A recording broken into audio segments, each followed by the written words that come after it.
Radio Bulan Dua Vata, Mekauti Kenda Vata Mai, Mai San Francisco ki Burubura, Sema Mai Ngai Waseayani.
Ana radio bulan dua vata na itavi seroyama indola tiko kina na nonde wasininga ona vata. Ana kavi ni moni tendendai ni katini kadhio ni singa ni volo tune we kinda bakiani kina dua tale na nonda wasininga ona vata. Ana kavi na kanikua sivinga na vano ni sema tiko mai kina sema ni ngona dhavo ni ngele rongodhe tiko kina na nonda vata vata sena nonda programo.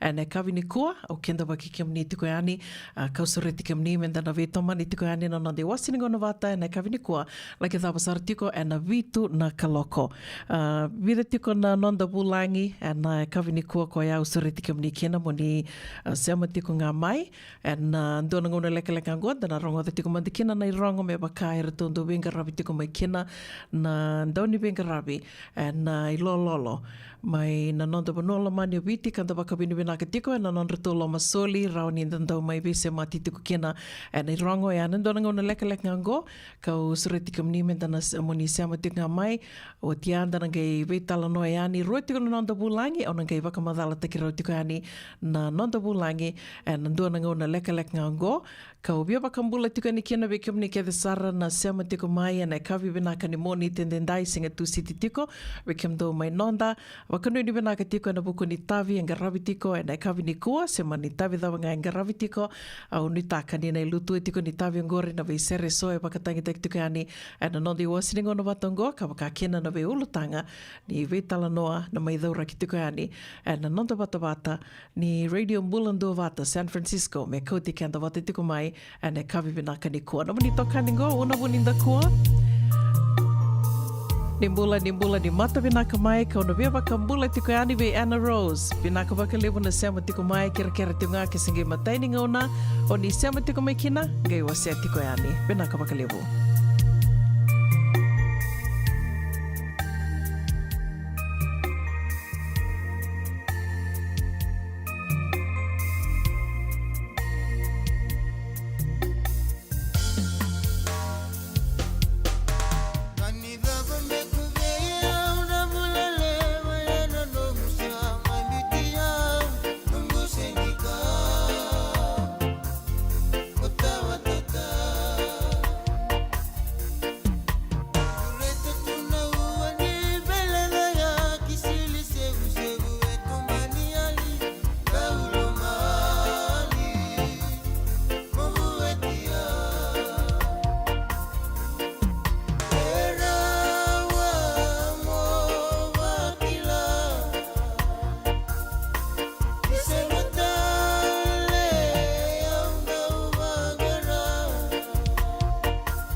Ina tavisero e asa mai sivito ki nangona tolu e na ruasanga vulu ka 5 miniti e na radio Mulando Vatan da sana sema saramande niongo ki na ilololo e na buku ni rongo e na non ratu i rongo e do rongo di tiko e na kavi ni go e na i rongo mai na kavi na noa e kavi tiko ni moniti mai viti ka naga me rongo di tiko e na radio Mulando Vata e na kavi vinaka ni kua non ratu e kavi tiko ni moniti.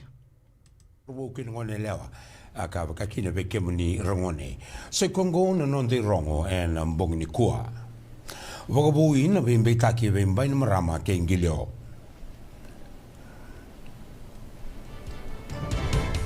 mena kakutale ni mbokodi na matambosilegu vagaturanga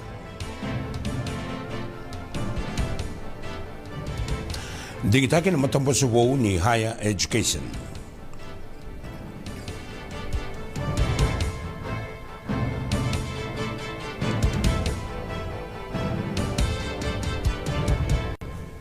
Sa vagabui na vembitaki taumanda ka vagadori verau na Prime Minister Leo Burengi Mbaini Marama ke na Commissioner New Visa vagadinguitu vagawawa o sitiweni ngilio rau sangani vagandindin na takan matavilawai na vembitaki wongo na vembitaki Mbaini Marama koya ni a tobolea me vagalatilati ke na ndondonu ni vevangangai na vembetaki vengilio ni wagangataka wagailoa na kaukaua ni no na walni vola na vembetaki na turang rua e salamuretiko na kena taro vina vevangangai kina kunru ni university ni leva ni Vasivika ka rivo te takiani kina wali vola ni CID. Me kakotale ni nduona kaukaua e mbokoda na matambosilegu vagaturanga e na vengona mai muri. Ngo na kadi nduona matania sana kolau kina soli vagatutu e na matakani kua ke be irto una komiti ka andikewa le sutiko na matambosilegu vagaturanga.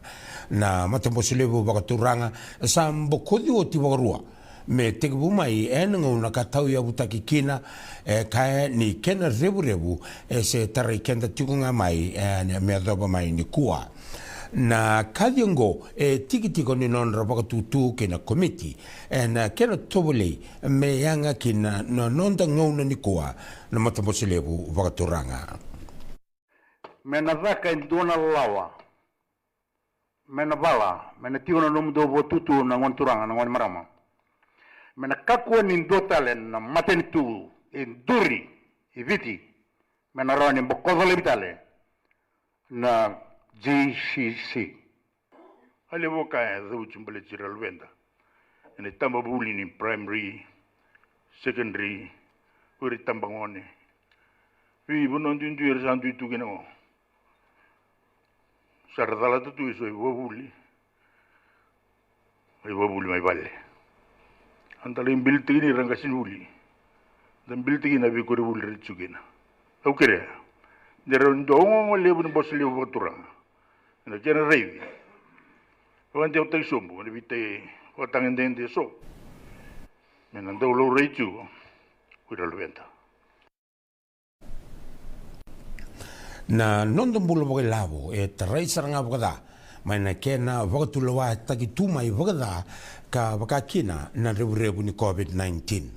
La veta de que mai ngona e buke ni Prime Minister ka Minister ni lavo Professor Biman Prasad ena nona voce tigo ke na bosi ni multi-stakeholder dialogue ni nondombulo boge lavo ka vagarutaka ni songsongo ni dialogue Fiji e suba ena mataka ni kua. Sa raidu tigo na mbange ni lavo mararoi na Reserve Bank of Fiji na kena sa lewu daki tigo mai na dagadaka ni woti mai na wagadada ni COVID-19. Akana e vukubuke ni kopana ni mbange ni lavo mararoi e sala mastambua. Ni vunga sara na leo ni bunua sa dhuru ki na veitamba ni dagadaka kara sa vina kadaki sara tigo mai na isau solietiko na itaukei ni dagadaka. Na matambose ni higher education. Esa andingi taka e ono na leo ni kena matambose idake ka mbaukina na temeni vou. ve wakandei taki na chairman vou o Steve Chand ke ve ira na waka legislation ni Higher Education Commission ni rotou na dingoma na ve wasei ni kila ka wakakina na waka lelewa ka me era kakua ni riba mbitaka ndera na ngai waka liana non radakadaka akana direkta ni Matambose Dr. Rohit Kishore ni rotou maru takasara na lewe ni Matambose wongo.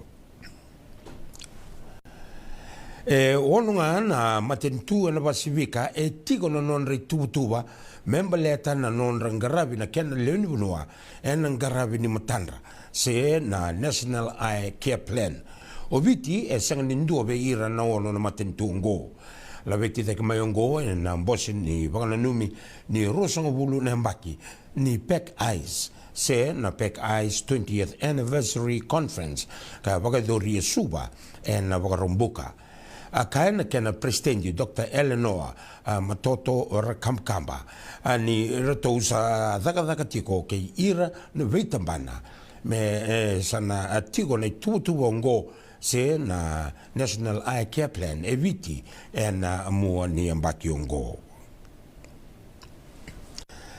maina runondolu kawa sa tegu na mbudi ni sovereignty ke kina o Munsami Naikar na itauke ni ali ni all season nursery loma ni walastika na tawaya ka wakakina na waketelala ni sudu ngan rewa Munsami me tau ya utaka na nona nursery wuku ni lewu ni kena ngan revi naiti mai na yasa sabara o Munsami endobe ira na isewu era dingoma na bibuke rukuni programo ni demand driven approach runundo lukawono metra na nona nursery ka wagadani all season nursery laki sukoba na ministani tete wati mrealu na nona nursery mai matelewu mai tavu na madha saoti wakadau taka na minista na toso ne Munsami mai na bibuke as dingoma taumanda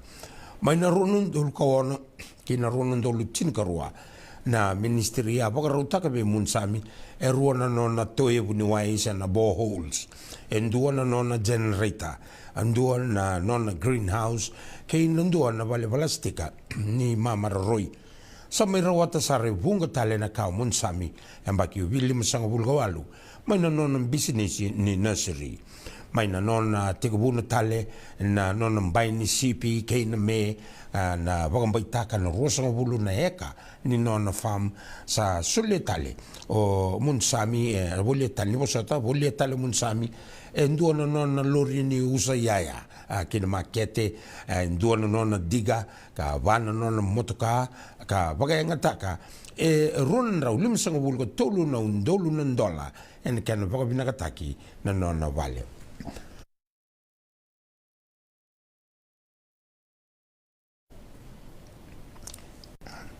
era yavala wabukiti tonga ibida na une mai na bakarombu ka me adoba mai na moniti ni kua ribote taka na tambana ni une mai Americana US Geological Survey ndona une vitu uvoindi rua na kena kokoa na mataka ni bakarombuka ka runan ra wole songo wole na kilomita the baira ke homa ka rauta ni ndona ra vitu songo wole kilomita na kena titombo na botu ni sauloa kaya ndoa na wakalesi o kaniwa tonga ni sang nindoa na riwote nindoa wakalengai se ndoa na wakadada do tale wune ono voindi lima na kena kokoa na singa wakarawai ia sanga talanga nindoa na kena revu singa tambu tauri rau tale tolu rauta ni ronan rau vitu sanga wulka lima kena ronan rau o dio sanga wulu na kilomita mai ohonua ya dopo mai na moniti ni kua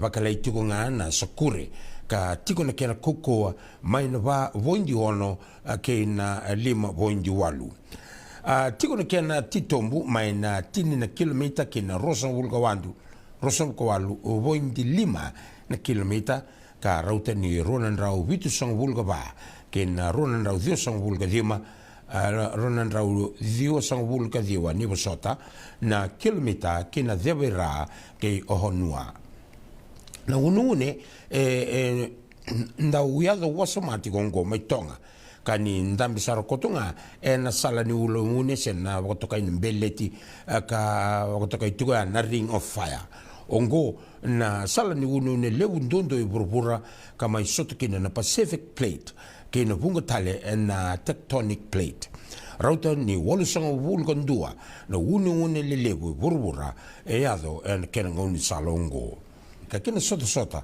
ni World Rugby ni under 20 championship o viti e tombo wata te toka ke Australia, Englandi ke Ireland. Na i matai ni non tongito ke Australia na vema mani rua na mataka ni singatambu. Taraba mayo Englandi na limna koloko na mataka ni katulu sanga bulu ni tune ni sembera ni rtona sota ke Ireland na uti non tongito po tombo na ikawa ni July.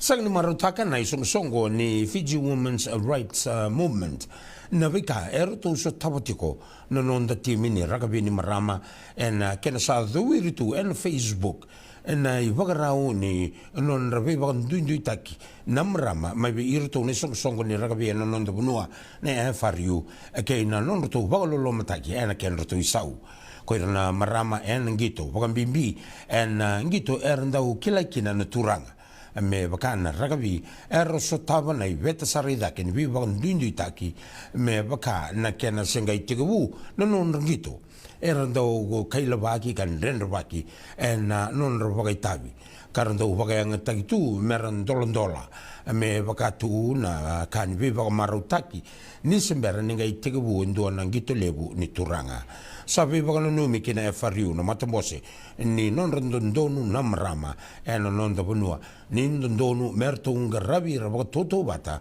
nanda ungito vento kai ken sabsaba sa veisa una i bagarau ni rai ve kendal ni bunua kani rasa veito koni baga toto bata ke ve ira nanda ungito ragabi marama ken turanga na saka sa ngona merto no munduka kina na FRU na i bagarau ngadingadia ka bagandeitaka mera somi na nonra angrava na itabi nandaungito.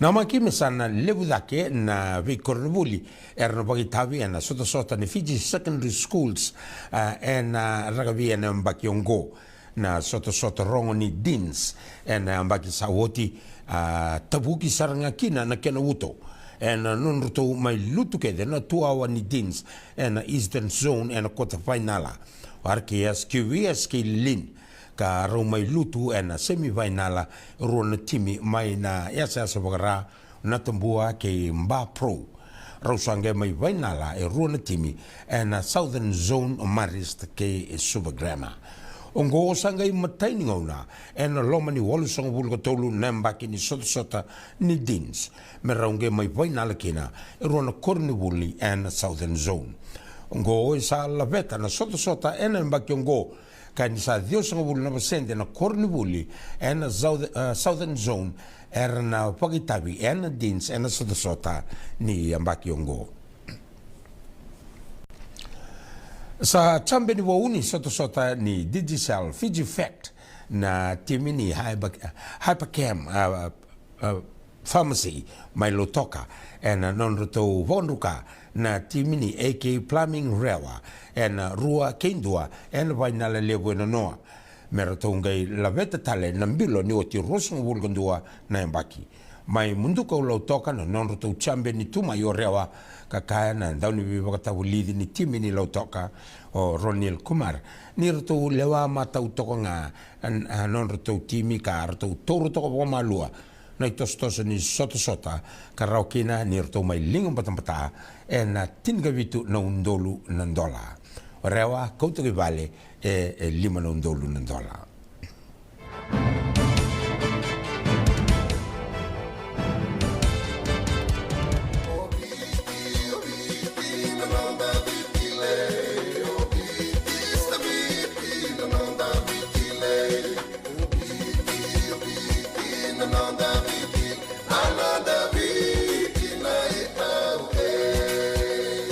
na nonda viti ke ke ngasini buli paulange reki. Rungodi ena 5 na kaloko ena kabini lotu lebu. Veike mundo e Amerika.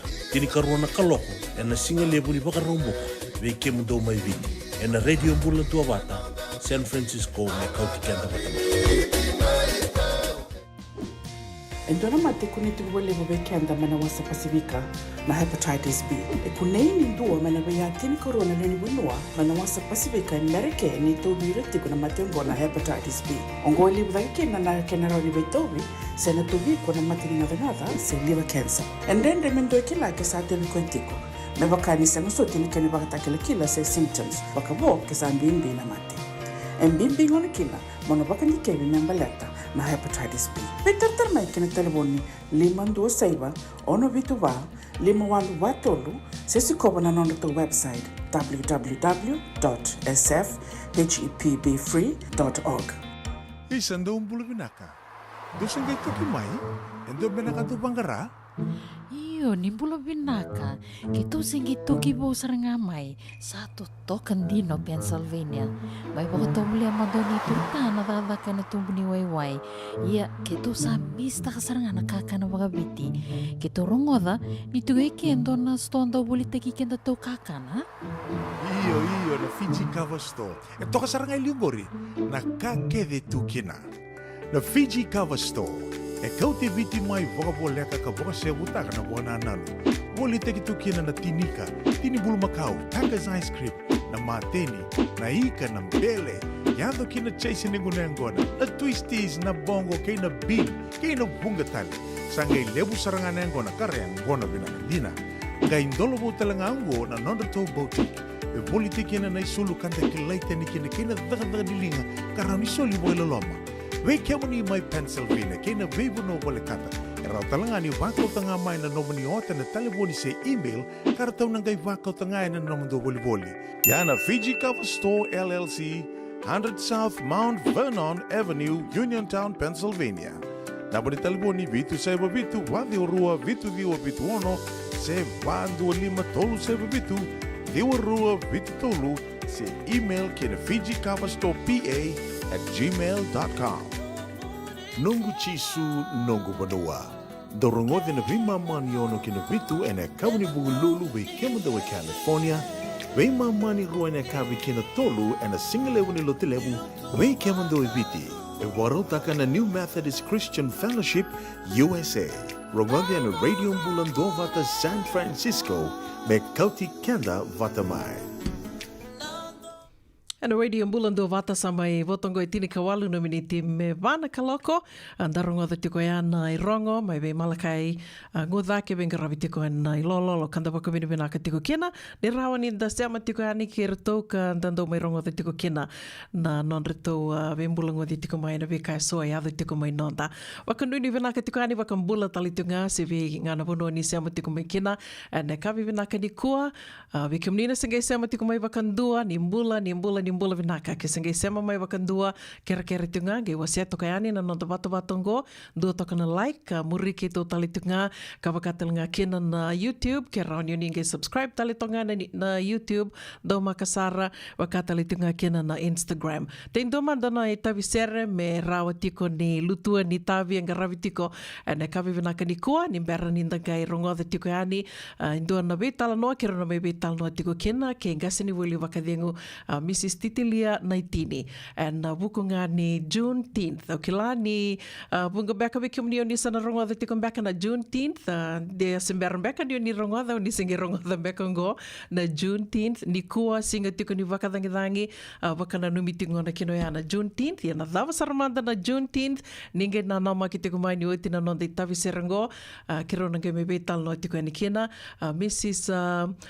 Titilia Naitini and ndona ngona leka ngango tindo manda na itavisere kono via vakambula tiko ni kina vedinga livutu ne mbula binaka to rika na rokete vakanui ni binaka tiko yani vikimundo mai Seattle senga talanga ningola da vitikina OB feremi ndau ni kuila ne mbula binaka maramatau Lusitanoa Mels mbula binaka vakanui ni binaka vikimundo mai na City senga talanga ningola da vitikina Anna Rose Hoyt Den Roma Kita ne mbula binaka Aseli Somaka mbula binaka ne Titelia Ramulo vakanui ni binaka vinaka tukani vikimdo mai Santa Rosa ane kavi vinaka ni tusi tendendai.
Can you hear? Hello?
Masih-masih bersama itu nanda angin ini basuran dan dinamai bakuai sampai kilani kosa begitu memanggu etarongia Kosa saya suka menjuala dalam dosa mati buah. Tak bonda bawa kewangani berata. Oh, waktu mayan nunggu bersama. Dingin-dingin manggai makan dekat kiau Dingin-dingin manggai makan dekat kiau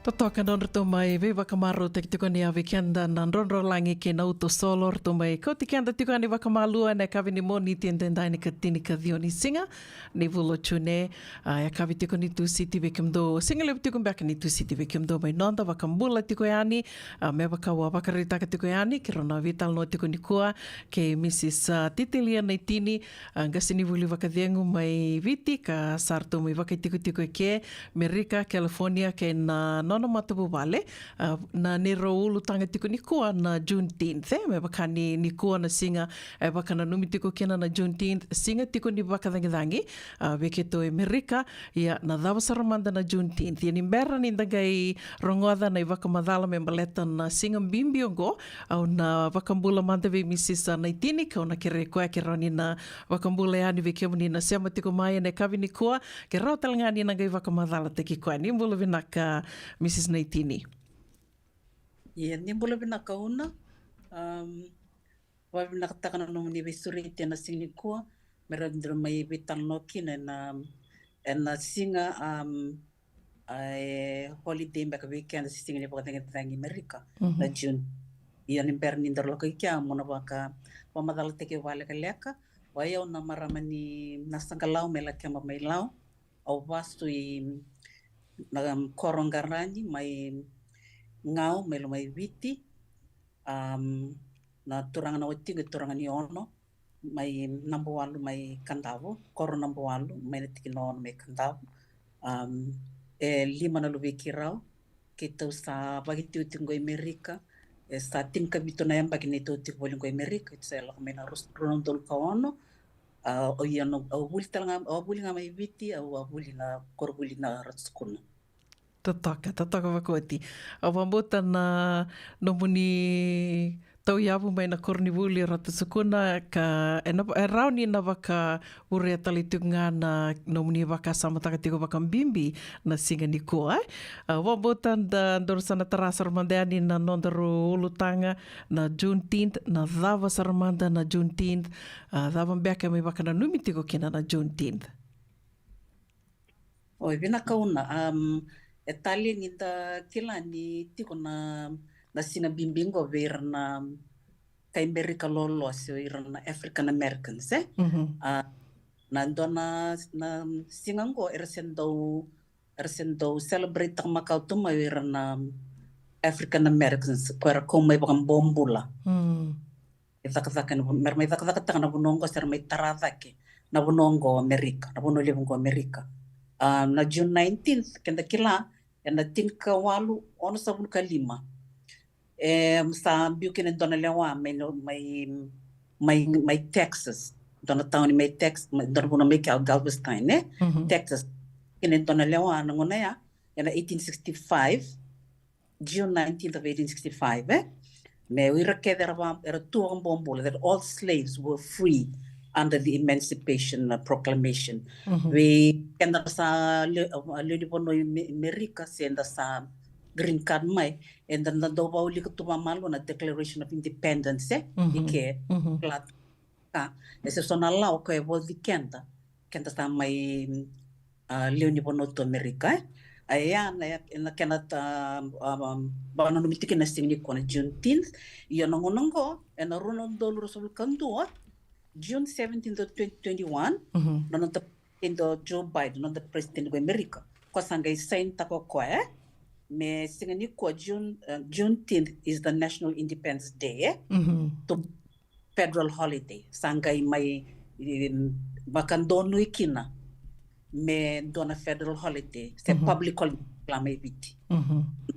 Juneteenth era sangalangan yar maruta tiko era na kay America lonlo o kenda talanga kwenda la kama immigrants ke pakanta ba wali kama malo so na tuku sa tu ina Google meta Google tako o kenda ke talanga bi mata tamaten sa mai tuis da melio ni bono America and don't talanga that we are supposed to be celebrating our freedoms yo weekend to na ito okay o bakambo ten don saranga meto celebrate takati kung kono to freedom bakato kila non se non to tungala bakato kila ni anda bodi to na lawa ko ko ambek sena dona Milton ruling adak to mi weekend na tin ko na ambek saut sa nga mera na freedom inga na ambek saut ko bangaya mot ko na bakata na buna ya dak tin na public holiday ng America kabakata laki na buna weekend na lakamay as immigrants will take na kanara kaibiti menara ala na sinani ko Totoka wakoti. E rambe akan ni kai ni kila go senge mi amba kiruanga. Ni wakarita ka mengor senge me ambaki ruangango na kena senge tongai ni vola ni vula Amerika mengo indo na singa me singa ni wakadangi federal holiday vikum ni na sema tiko mai ondo tinga ondo wase tiko yani ni tiko ngana singa ni wakadangi kando wakana numinga na sona state so ngana pono mantanga ni dakadaka senga ninda wakana numia na bebo no ni dakadaka kede ya sange tiko na singa ni wakadangi me bakango erando songo kina na mbange na posto vesi na vi tampana ni matani tu so ninge me tonga ngango na volni bola ni Amerika rua tu ngango na mbaki rambe kanio ni kai ni esa dona ka bimbi be kanta menda na wakana numa tiko senda toro waka bimbi na singango se kila waka menge mai levu dhake na ngona vida tu ngana na mbaki ngo na lama ngani vida na mbaki ngo waka menda wakila nda reida votu na be waka ndui taki rambe kanio kai ni vaya kwa bimbi kina menda na toro waka bimbi na singaniko Vina kauna iyo au o kalita ka me na nonta reda pa bimbi na tikini na tini singa ni ko na jun baleta ninda sa mai tiko Amerika au na tomalema da mo ko tikenda listale we ki kenda na sambula mai biti na ngona esember ki na ronon dol kawan ona biti dol kawan batana ngona mai bisuki na matintu matintu mai biti le na kai bibisau endanga me sarabe ka sona matangali roko nimbula se ona redi kan be ka sona ka e ko le weekend sona the privileges se sona the freedoms na ito ke me biti na ngona ya na ngona mai tiku blute kento timor to na matintur sangai ding ko na rondon kaon ya ni tar reda ya mai biti awa na ta ni sang setini sa tava na be kaya o sangwale mai Amerika au ngai me reda na bole Amerika be na kay Amerika lolo Africans yung may saram non rambula o reda pa malo non ra history nang non ra tiko buli kya non ra toyabu o pa naktakabali na non tambul na ito ke may viti iyo ebuke yaw mo na non numati ko na tingni simini ko na Juneteenth non ra na bikar la ko sa rumamay o na African Americans so na kay Amerika lolo eno non may rawat tu yan non la ko may baka bombula and a big candidate era stava era sangay mer to non the freedoms in 1865 yon 1865 ya may Texas wala nga Amerika era se vati kongo tiko nga o ira kwara sara ni zambeka era ni mentagay bauli kana kanital no e sini ba ibig santuang na law eto may sa to bodi kenda bata pertong na ya na 1800 siang na tiko nga na vida na state sa ba ko tiko na law imbi non roto me zambeka yang effective verto so it can implemented with to may nangonongon yan 1865 ngona lawa imbiung nga verto Texas ko yung nga Texas era saro ni seriki may non rambula bak bombula merto ngalal yo pau kati ngora kin ni bimbi be kenta ke ni sambay Amerika ben gay sarava na non ramay bakang bombula takior na kay Amerika lolo ikke o kenda na tikongo yung mana nga au dona ka no gundo pampekan mutukon I have my what you call kala na nung gutalita na kara lak du rumay ko yo ko bat ke una do may maruta freedom sa nabuno libongo tinatudo ko Dina todo ko ndona tikina bimbio ya ndona ka ndo baka sama takatal tinga Mrs. Naitini ni ondo loma tar takai o kenda kede se bunga baka bekenda ndando kila nda tora baka bimbi tiko na nonda mai mbula tungo ke na mbula ngalala this freedom konda mai maru takatungo waka sama takatiko ndona kena bosa mi waka madala takeni kina waka viti na kanga wotu tinga mai nungu waka sama this all came at a price and the kilati kum beka se senga and the torra waka bimbi se senga ndona kai la kum bibi au na waka bimbi na kai na singini ko ndon menda waka bimbi na kataka ni ni toto wata talitunga na bika da wakania wakarita katiko ya na tinka ono na mbaki mai viti vikinto mai viti dona ngone da sa wakami da sa mai river bita kan de sana yali ani wakandua na kai da kileki no kenda ni toke ke wakai to na senga ni ve sau manda na matini tu mai viti se na velutaki ya mando ya wakate kia dona kai au sangi river bita ka wakami sangi mo city au mi usanga i torandina wakambimbi ni kango o iau na kaiviti rawa ni nandona ngauna au na tu daki tu sana senga tu na kami o kilekina ni o iau kaiviti na nungu vosa na wakatala kina na tobo au tumberi mai kina na vika ke de vao ia koia ke wakami watiko ya na nonda wakasama au nangai rawa ni o kilakina ni sobe ira da sa mai tungo Amerika da sa mai tu be maliwai ke ira sar e bunga be ira na kai Amerika lalo asir na African Americans da mai be maliwai batekera da ge rongoda na non reboso bosa na visinga te ku mai bir na gasi ada mai bir na ngone na tikunga na ngau na era na lutu mai kine ngusunra na non ramosita tu na be kai ya be ira na non ra komai bakambombula ke na non ra mai tikunga rangi sa sanga takatiko ira mera kilai o ke ma mendua na tamata we are somebody koe ana kau na numa ni mbimbi kina menda na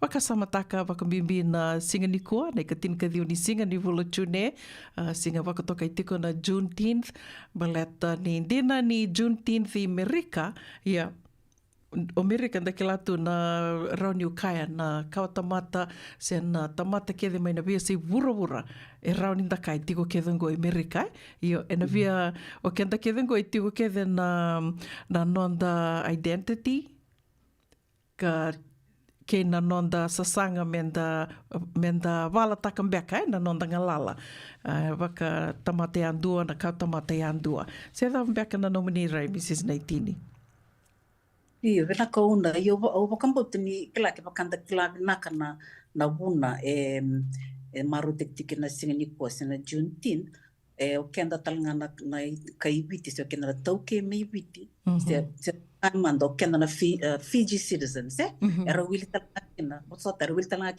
ke o India bat kera kede era sudo mai biti se no tibiti endo dono mentana maruta ka batetiko endo talana ka uno via varetaka kela ni ndala ko mai Amerika e mai ramba ile buna nonda rai dina pini da mai tiko vi malu e butikerna ve matangalita mata tambiani groups mena ve sei burubur kede era sa leoni bonoto ngo Amerika kwa ya tona ngoni ni viti atau ke endo don tala amena ramba ile bono do toni rai au rede tiko na wangure tame malu na bikaya da mai viti na ta bala takana na nonda bono kenda ni toke ni da river takon me baka ni tukuna dar bita kan tesana yali ani nonda identity sana no ele and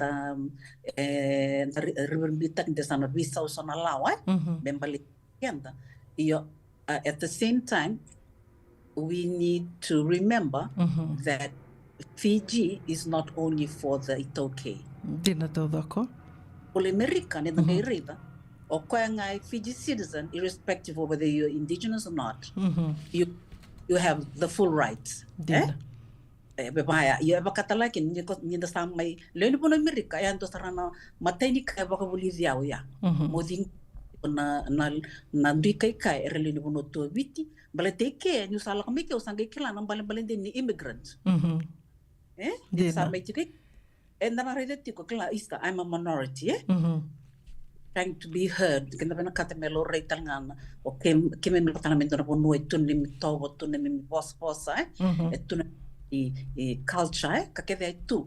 And when you realize that, Semonusanga, Toromoto Kinea, Sangai, Donacano, Tali Tivio, Nonda, or Kenda maybe to Kenda V. Maluaye, but can do. BKK, it's not only for indigenous Fijians, because I can now feel what it means to be a minority in a country. Come back up. But celebrate Juneteenth in America, but you'll understand more what it's like to be an immigrant in Abuno Lebungo. narakom mai bakang bombuler na kay Amerika lolo o kental nga as immigrants and the nga sonan duin diyo na bakelatok sonan duin duye katon back discriminatory when it comes to work Iya. Kenda nga sa kila kenda sa manungko sa nakelatok sana it comes it's involved but it comes subtle. Iya. Ken rapat tok sono no maya ano puno dan tabi to kina pati kena wasan da tauda se uiran back men tabi mali wat kira kombanga we tukuno una nonta ni kenda sa tim go Amerika go ambula bole bi kenda na toke but kenda no da bulu to maybe we and the same vakalato na bulu ni we vandu taki and the same vakalatia when you come here then you realize how important it is. Although I have Indian friends, Chinese friends, and they are just Fiji citizens just like me. Nomingo already mo bula bimalo nakatiko batake wirna satun makaiki or kay America lolo ira Native Americans. Tina totoka wakoti vinaka wakalevu ikamdona singa isema bauti kumai ki romai betal noti kwa nyongo ki Mrs. Titilia na itininga sinavuli wakadhiangu mai na nonta bono lamani obiti rato sama yamba ki tinika vitu na rato mai tiko boli ngo wakamata bubale ka ki romai betal noti ngai ni na buku ni singa ni kua ke wakao ni singa tiko ni sekila ni kua na ikatinika dhio ni singa ni vulo chune yo wakatoka itiko na singa ngoa mai wakatokai na Juneteenth se mai waka na numi tiko mendua na singa ni wakadhangi na matani tulevu ngo Amerika federal holiday and mbaki rua saoti koya ki romai beital no tiko kina au tali taka wakalevu Mrs. Naitini na rua na tikina o nikuta dhaka maingori na vendokai vendokai tiko se mani kata matadhava se mani vena vanua ngwale mikina and the mai buli dha wakalevu ya na nonda vendokai ki na nonda vedingo mitalenga ka bimbio ya me rawa ni ndambula wata tiko kina na visinga nda vi lomani tiko kina ko wambote ni bimbi talitunga na se rambia kani ukai dona kai tali kina na nonda to mai mbula i California ni ndo tuku nito California is like a country of its own ni ndo tuku ne andangi waka samataka ke waka minta lako talai ni na sotali na state senga soti ni na vei maliwai mandanga na mbula ni vei maliwai ke na ndui kautamata tungo i California senga ni ndarida na vei state ke the sarai na dona kai roni to waka binubina katakina ni tonga ingo lenga mai to sama imbula i California ndo talenga na kau waka samataka ni ndo waka binubina ka na vei kai lako dhuruma mai o ira na African Americans ko ira komai na nonra sasanga na nonra wala woli mai me adhoba tiko mai nangonongo sa rau ni mai tu kina me tu na didi tiko na nona tu me wala taka ni tu baka presidendi en dua nangoni ni India sa mai tora tiko kina na tutu baka vuke ni presidendi en dona marama ka senga ni marama ni Amerika mendakaya na veka ke vango ka presidendi kina en dua ka Amerika loloa mai President Barack Obama na veka ke dengo seng koya au bia o asetu nganingo te kimdo o asetu kaningo Mrs. Naitini beto kilati kina ni sa levo vekenda to sa green card mai levo era wakamata bu vale lala ngone se rangone o irana solisoli rasenge lako mai senga ni kene balingoni to immigrants mai ni sana mai dava to ngai kena na vanu to right ko kina sa laknga graduate nga mai na college sa kwa sartunga lindo na thaka sa kwa o de kaya ni senga ni rao ni to li presidenti na kaiviti kato sa mai wakai tiko Amerika na veka ke dengo me rao baleta na kena na Juneteenth waka ayana buna bimbi kina na Juneteenth se da mbeka no ni rai na tikino ya Mrs. Naitini bina ko vale buna iyo na bia au ba bina ta no ni ko tamene tikino ngore no da sala ko mai ke kena ne to ke mai viti me da mai tiko ni baka saru le buna wili ni bonua to kama mai viti to sang sumdania da barana milioni no i domta o California domta ngana sitting go indona sen ya ni milioni tu na kena wili ni le bonua iyo and it's so let me say it's so huge as compared to Fiji ngana kau bakan data we kanda ngoni viti we kem lako bo tiko maingo. Lako mai Amerika, sanga ni karara mata sar mandanga na kena vanua levu na vanongo. Kena vanua levu na kena ngoni sala na kena vela kai kena transport. Ana mateni ka tanga mai e baka anda mata sara. Pada kada do sarabu tunelo mai tanga kana kena kanti nango. Yo ni ta sala ko mai ke e koe a ke baka au matanga utukuna nugula ko mai ke na matai ngani kai tukuni via una nugu daka te kiao.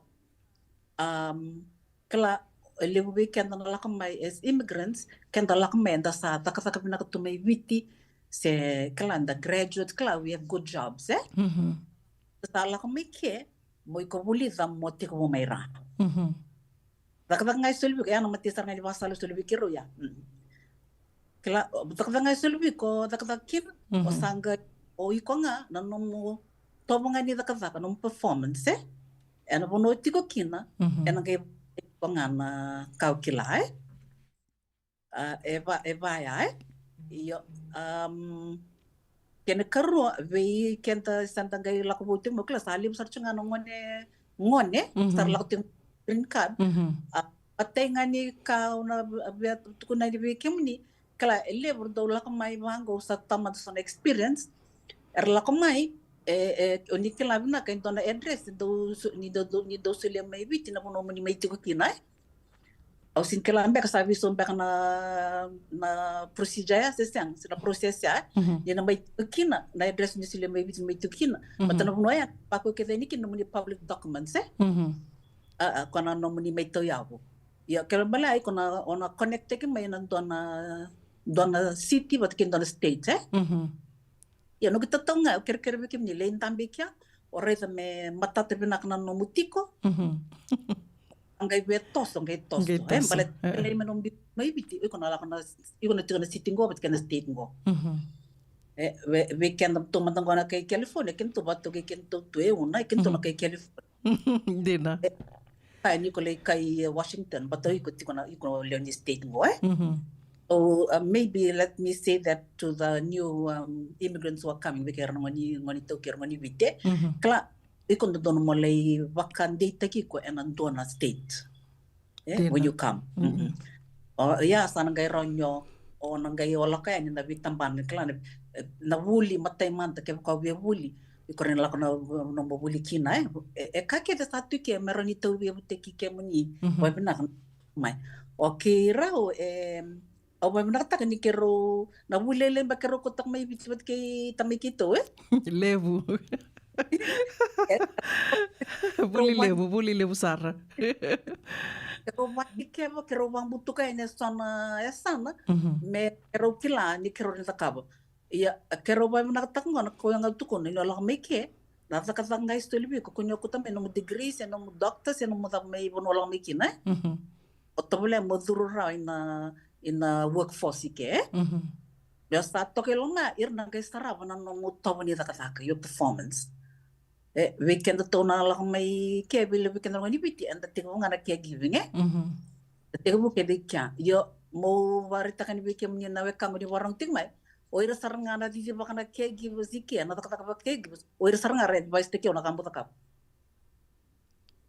so it's that you perform and they advise you on what you need to do. Ana kaya usa tawe ke o iranga kwara baka te kiao rasanga itu kono biao titilia o ikona no mo experience na ka meviti on you will find this work boring. Asana na poste to bio ya maybe do to ke ni home care eke kanga itu kono bio ya ikona you will find this work boring after a while. Wakata mo teke muna mo tayo takando ng home care business. Yes, pero timbang ngai tool sa banang bag na ruto ke. O sang ko. O yo sinren la kawra kan gor mate usang ni nasi. I'm not a public health nurse ka ko sang.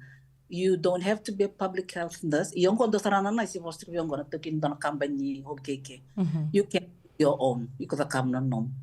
Yo kongan ko kay to kaya we kim din gela ko mai to bale mo dura no workforce daka mga selvi ko durikya patan advice kiroike ikya osanang gayo erna gay pakara dir to ko erna Irna kay ponongo sersa tu wa kay ke rasa tori di bakin business tu o iranga erna ga intola katu ba weekend e ambek ngana kau be kai Vinaka. na pol go America be ba green card mai sa kene karua na no muti ko bodi nan dona city be ba kai una tanda kilati go tuke tanda vitambana ni tambek mo da kamna is it city councils or Counties. ngara counties para indole taro ba sala kina a kairani access tak in terms of housing in terms of food subsidy honorably ngone kakede tu tu kede kan assistance kenda ronji access tak kenda ngoni biti keba kanda pe tabatu to bonte kenda bat kerna ngoni ni werna ngoni mai Mexico au na bitu kuni ke klan do bina kana bi ngole bat kerengo beterengo ana kan tamat kawa era kilab na ko irna bono itu kin assistance mendo sono ngono dapat tarbir balatana nango una itare irango ke bakawla kai ni ke berna county clinic sartungo already resine ngai kai Dina. ola ko nampang resine kina ola ko talingo ni salvango mo pas sono ni salvango para tu kia irna wangar ta tu Dina. ya ko bono tikin o irango era kilab na katiko na bono tikin na bono ni ndaro ni bukeki na baby like for assistance they know the avenues for assistance and it's good to get to know them so that we can learn something from them na ngusa ni wata tarkina rather than mura tukun mata bango so we can ngela ko mai ngela ko talwir sanga ni green card mai berlit palatikin kere ame ko la ko be rasaba pepeto go and ask them me ambek ngadona tikini advice you cannot be asking somebody for assistance that hasn't gone through that system or that process kambara ka vitu kono una Vinaka vakelevu Mrs. Titelia Naitino ya dua talngana kaya o bia baka madala takatiko ni kina be bakandita kita litunga ni kina ya na buna lebu se matiko kina na radio mbulando bata kina Regional Pacific Islander Task Force sa ruana health fair bakaidur ndua bakaidur mai Santa Rosa kina karua sengai bakaidur nga mai Petaluma na bakarua na madha saoti e angona na kina sangaitiko me kauya ni bakavoa leka weekenda na matangali vivu ke endana ngandrea paninda sengai lakomai sengai adho mai Amerika me bakana nakakana bakarita katika Mrs. Naitini na matagali bebu ke membeletir talanga ngone so ndangole mai erse kalalai ngone ndagandre mindo na mei na bekava itu na banua era ni laku kinrali mbiukin ngone sengani somi ka rawa ni retu na kani bebu ke tale so na daka na bangara daka ya saranga na sasanga sen na usutu ni Regional Pacific Islander Task Force bakarita katika Mrs. Naitini ira na Mexico ira sa tamata rangase ike rautalanga ni toka ira na tonga na Samoa sa rakata litunga kina sa rangwale makau mai ira na early 1900s sa ratiko sa mai baka itiko na bono libongo karasangai baka mersangai andramai mersangai retiko orto na kai bite talanga orto tikongo kenda to bata menda to na tose anime to na buke ira ya saranga na usutu ni Regional Pacific Islander Task Force vinaka vakalebu ndo talanga na kau baka samatako ni avaka madalataka Mrs. Naitini no muni baka salatiko beira na green card mai rangwale mai dhuru yani nandona bono ni dhaka ngai dhaka taki kiumni ya nikina obia do talangana kau be kaya ni sa dhuru rawa ya ni dhaka tekim ni mbalete rawa sara ni ndasa mai dhuru rawa na dona bono ni dhaka lako bata talitunga na wele santa ya dhara mai Amerika sa mai ndatura na ilavo ka lebu dhaki sara mai na ilavo ndatura tumai biti sa mai dhava sara toka ngai kia na itoso ya sa ni dhuru rawa na dona workforce na kanga roni tukuna me kako ni dhava ngai kia na nonda to itoso sena nonda to rai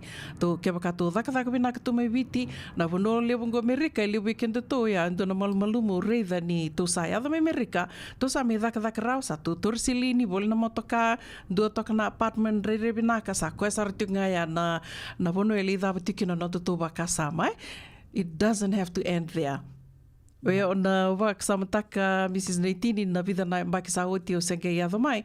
Do wate anu go waka sama, au mbite ani na dhaka o tali taka mi viti, dhaka vinaka, au ia mai ngo Amerika, mai caregiving o te ali security, o sangi tunga anu go waka sama, o iona senga ni dhava ngai ke. Ke waka ona via dhava tunga ke nungu rai, vinaka dhaka mo lista li viti, ando watu ngai ana nungu waka sama.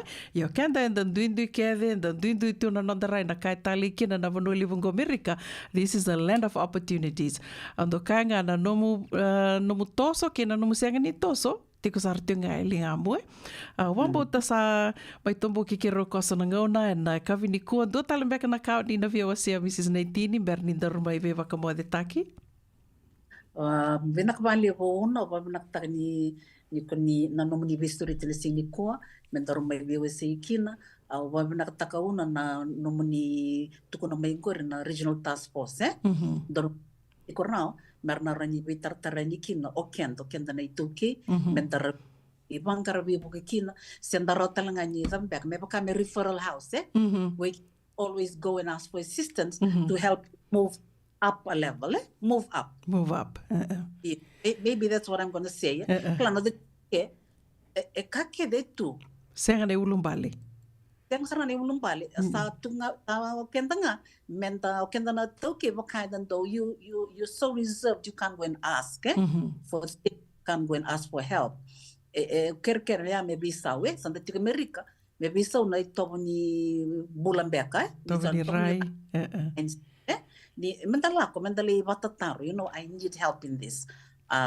au wakandinin taktiuna tin kapitan ng bagyo tikungo kepa enda sara ni mai kotir mena luventa or na makumbunda enda sa may rita nonda toso ike bakatalaki na vir na nonda toka na India au reda tiko ni ortongo irango era totolo sar no toso weekend na ngoni vitie ike dona luvengo e bono eda katakina tukuno kan indo liu sarang ngoni India ralakan ya rangga indo kinda dalta kan yoko ngoni bitin na kata melo mai yer yang gua rata kata tuna bitamban ni health in radiology ko ito sit na bitamban ni bulo mai so kata na kan ibe bakana telecommunications rongon dia dina tukun tal ono be wastia ni be kem ni talangana sa gelo ko boti mai wakata la be kem ni ngoni bitin sa tikun den deke kem ka tuku ya wirangano de tokani Rongo ni biti, rongo ni India, may biti, karang nga may rato. Torna na katakabin na kina Department of Health, ibital. Natapin rati kina kina ito okay. Hindi na. Katakabin mo ni biti. Kaya una biyabawang giti kina, we can, if our Fiji, Indian citizens from Fiji can do it here in America, kan talang nung ito okay ni biti kandaran rota. Hindi na to dako. Nakaw na biyawa sebe kenda, Vinakavali na namni pistoretti. Vinakavali Mrs. Neitini. May sema tiko nga na radio mbulan do bata kin Regional Pacific Islander Task Force ali sema talinga may kina na Fox Home Health. Baka rita tiko may Mrs. Neitini na beka raunin dalida kada kina vitambana ni mbula raunin dalida kada kina ya ertu satu baka rau talinga na Fox Home Health keto ambe vitala no na madha rua sawoti ka keto na vitala no tiko ani na bi madhawa na non reto be baka ungeti tiko ani ni tu berto na be kaiso na buli ke baka ni na kata mo ni buli CNA go na tambana ni mbula CNA na LVN me adob sarani na registered nurse rawa ni reto be buke kina sangi to ya bungo endo non reto korni buli na Fox Home Health baka toka itiko na Fox Academic School yan non reto bebo kitiko na tambano ya ka o katalitu nga kina na scholarship e solitiko reto soli talitu nga na scholarship na tambano ni buli koya na bebo ketu e senga na ulumbale na nomu toso kina nomu senga ni toso e tiko sartio nga ilingamo sama idava tiko kina ni rovital no ka nuita ka Mrs. Neitini ni ngo na isevu ni nonda rovital no na nonda programa ngo nonda bata ngo na radio bulan do bata kero santo vital no taka tiko vakaleu ni merau ni na maindo na ni rovital no ando na ni ro programa ia o vamos ta sa keni tik tik vumbekan go Yana nungu waka nui nui. Venaka waka levu, Mrs. Titilia Naitini, mai veto mani tiko yani ana nanda iwasininga ona vata ena kawini koa ena radio mbulandu vata waka mbula tiko yani se venga na vano ni sema tiko mikina ena kawini koa ni samai sivitonga na va ena rua sanga vulu katolu na miniti. Tamani tiko nanda waka rongo sere ke wakao ni singe sema vo tiko mai kira tungani gai wasia tiko yani na nanda vata vatongo na radio mbulandu vata ena O titiko na lima, kero na mai vital no tali tiko anikina, ke Nika Leonilangi, turanga talinga ka samai ndua tali tiko ngā na prokaramo e mai toia utaka tiko e California, ka na rawani na beba kararama taki sara tiko wakalevu, beba kongeti tiko ani wakalevu, we kanta na ito kei kanta samai waka tiko, and vanua levu ngo Amerika. Ndo mbula vinaka sista, vuki raf, mbula vinaka ke koa, thank you for tuning in, hope you've rested, mbula vinaka seni langa kalimbi, vinaka na sema tiko mai na kawini koa wakatelanga kina ve makereta diri ndrombula vinaka nik mbula vinaka marama na ita salo te sikayada vinaka wakalevu na sema tiko mai wakatelanga kina ve marida kaloni wanga ni mbula vinaka wati ke tamani inimbole mbula vinaka anti ane wakanuni vinaka tiko ane vikimdo mai Sacramento wakatelanga kina ve Bill Tilax Kawale ningai inbox nga mai o senga ni kila na visa da vanita ronga tiko mai anda runga e rauni na vital no kina bula vinaka Palu wakanuni vinaka tiko ane ve kimunrau mai Santa Rosa wakatelanga kina ve kimdo ke de sarna sema tiko ngori mai San Rafael waka bula tali tunga ve ndi mai ko mai Suva vinaka wakalevu na sema tiko mai bula vinaka S Marvin Isimeli vinaka na sema tiko mai bula vinaka Salnieta Don Roka Sandende ko ni ali mai wakanuni vinaka tali tunga ni Anna Rose Hoyt Ana Batamba ni bula vinaka Bill Ratulu vinaka wakalevu na sema tiko mai na kawini koa wakambula tali tunga ni ve Mrs. Mary Kumbuambola vinaka wakalevu na sema tiko mai bula vinaka Mareda Lalanga Vesi Sandende wakanuni vinaka tiko ni dona singa vinaka ve kimni na singa ni koa wakatelanga kina ve Nawanga Aggie Joy vinaka na sema tiko mai bula vinaka Susana Nyukavu bula vinaka Sistau nitaka ni bula vinaka tiko wakatelanga kina ve Violet Mbolea bula vinaka Aliti Tuinraki mai tau vinaka na lako tiko yani na vinaka na ngole na wakarowai wakambula talitinga ve Ati Titilia vinaka wakalevu na sema tiko mai bula vinaka Cheke Penisoni Takayawa Lambati wakatelanga kina ve ndi mai koma isuva kirto ke sarna nona i lawa marama Nasir to Willi Nasi tiko wakanuni vinaka tiko ane vikimdo na singa levu ni kua ka via wakambula talitinga ve kimni ke sarna venga ravi tiko na vebo ni venga ravi so virne tambangasi na kavini kua wakanuni vinaka ni venga ravi tiko na matan rende radio Mbulandu vata me kauti kanda vata mai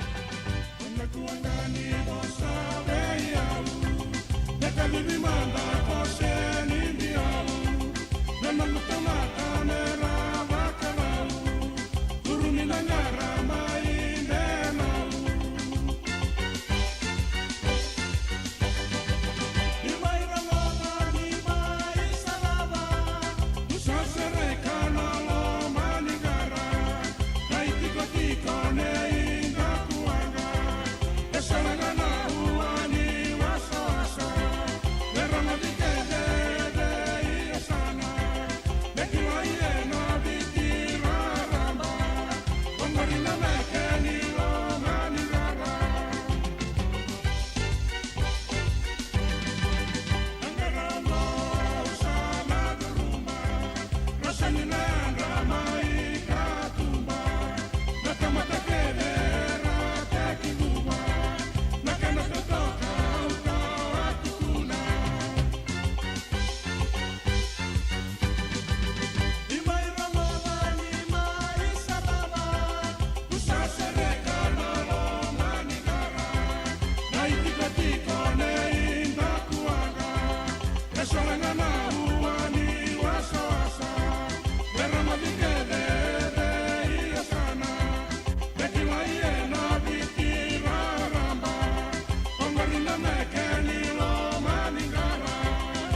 Nakamasara madame hulikin ang doon ng life insurance policy may by Lincoln Heritage. Silang ngayaw sa nagkakil ni Turta, nagkatil kabito ni Akostita na 2022. O sa kirta ka sarabiri ni Tauna. Kami ngaya kena mata ngaya salah aku mana cek. Sangat tali ni biara, sangat sarangan ni biara paling lain. In time sarangan mai. So kan terli warga terli tunda warga. Kau bertunggu. Kau saya lawan bengo kau bilang tak. Nak kampanye bilang kau na heritage link. Ni, mau na bilang sarangan. Sangat tali itu nak kaya. Wakatar tutu nak kena. Takkan nak kena pepo bog itu tak. Kami sumi. Nak kira kena timber kena faka. Isteri tu bikin dari labul liwaya. Minta samu kina kisi, roni marong kina ngona mojuri paling bula. Kaki saya kabel tak bodoh na insuang. Baya serangan na muna. The Lincoln Heritage Life Insurance dondonga so muna claim na lo muna kusang bulu ka banewa. Kaya sa ruwa namba ki otin na polisi gaya na lenga, di ko na beba sa oray. Dawi mati sa siyanga. Raw-raw sar na baka leo fo muna telefoni. Text mai kina mas seva walu-walu bandu at tolu-tolu walu lima na kena itutugo matalalay. Wakai lavo na bagaropoka. Radio Bulan Dovata San Francisco. Mekauti kanta vatamai. So if you're interested in learning, right, our campaign is open to everybody. So we would love to be able to provide you a basic education on finance. Kaya bakay, long-long binakamayan sana kadua, sana tiko binakatalingana kena isaw. If you are thinking that, you will attract that. Na rao kan langa ni tos na chana kemu isau, me bakana i vakatangan danyan de ni nomutungu. Prangoda na imbalan-balan ni vaka sa manggo kena bunga tele na nonda programa boro taki. Ano ono na kaloko na via kami ni boro buka vi kemu do ya Amerika. Do na kaloko na singile ni boro wai vi kemu do mai viti. Wakai lavo na boro buka. Prangodi kina na nonro i vaka sala na kena daw na vika wakai lavo. Radio Bulan Dovata San Francisco. Mekauti kanda vatamai. Ngandre bana bei buke ene kena semi na libo Senegas kita urani buke iko girita mai na empower ena ono rua ono saiba dua liwa ono Yavalata dionangai velata ena Radio Bulan Dovata Veitalono te kina na vika membaleta na nondong bula mai veira na kena dau mai na tambana ni bula so nasi na puniwai Prangoda na bana kaloko na vika vini tu city and a veito kone ni Lincoln Heritage Life Insurance na company ni Life Insurance kanga niti kanda na kaiviti Amerika. Radio Bulan Dovata me kauti kanda vatamai mai San Francisco ki burubura sema mai ngai wase yani.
tike mundra nalola mamailani.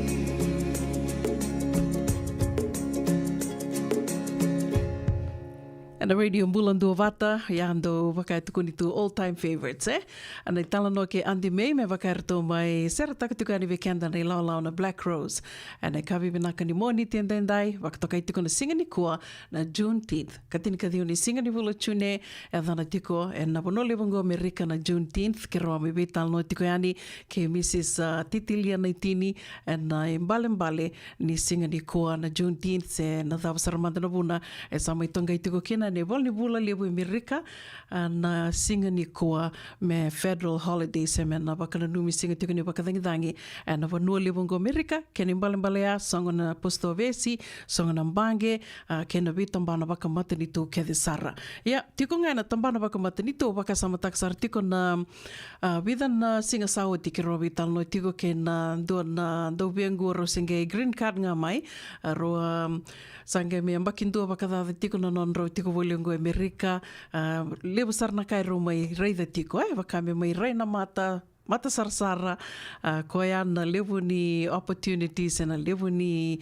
katumbai $1 virau na non rosa butuka mai na vanua lebu ngo Amerika ya kironga me vital no takitiko ke na do vengo tal no tak endua ya mate me viti sange tu no koendobe kila endua turanga e tukuni ni mate sangai senga tu ni rato kila na nona FNPF lebu tu na nona ila sa kilitinga ni balata ni sando ngona balawu e daka tu mekina ge daka vinaka sangai mai lenga ngo kai senga tu ni ndua na endua e volatu kina na nona FNPF baka mi senga tu ni matata o tio sangai tu ni kila ngore ndua na tikina bimbi mendando vital notaka balata ni ndoli daka semani o se ngeli te kubu daka tikongo se samani do tukunungo na sanga vulu na mbake se samani sanga vulu na mbake na nomani daka voli mai ia na non dambule te ko lebu na kai bibi sau lebu na kai bibi sau Roni Ravisa utalitunga na beneficiary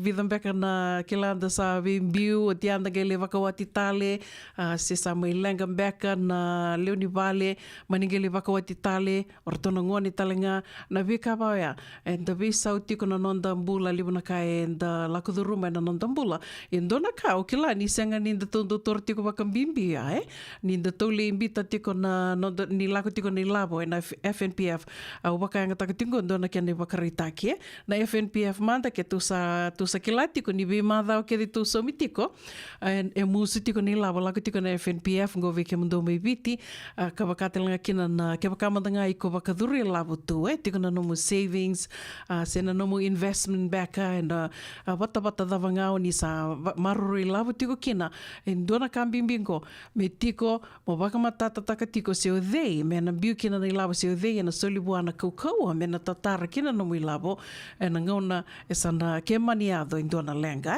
na FNPF manden da kilatiko dona ka ni na nungundo volita ki insurance o do tuko na kila na ka indo lasa via ni so we kendango enda la tu na bula tu na vesinga wakame da kai tu ni na senga ni materau na tovo ni non da rai na non da vitala no mandanga na non da vi malu wakame da kai tu ni au na senga ni mate au na mule tunga na buru-burungo katau mundu e senga tiko na wakasama ia FNPF na kila na ndonango na na oiti mai na bulango na dhav mai na bulango ko ia via vakana no mikem do yani kina na sema tiko mai viti na ngonongo se vikem do na sema tiko mai na se burubura davanga erto tiko na ngone mai viti na non talo ni valen beka se tiko mai viti o ira na weka ratiko mai viti goendo na ka menda na vaka matata takatiko menda na vital no takatiko vaka dava no mo FNPF sa kila update tiko na beneficiaries te senga ando na tiki na bimbi ka vakatanga kina na nonda na vale mandanga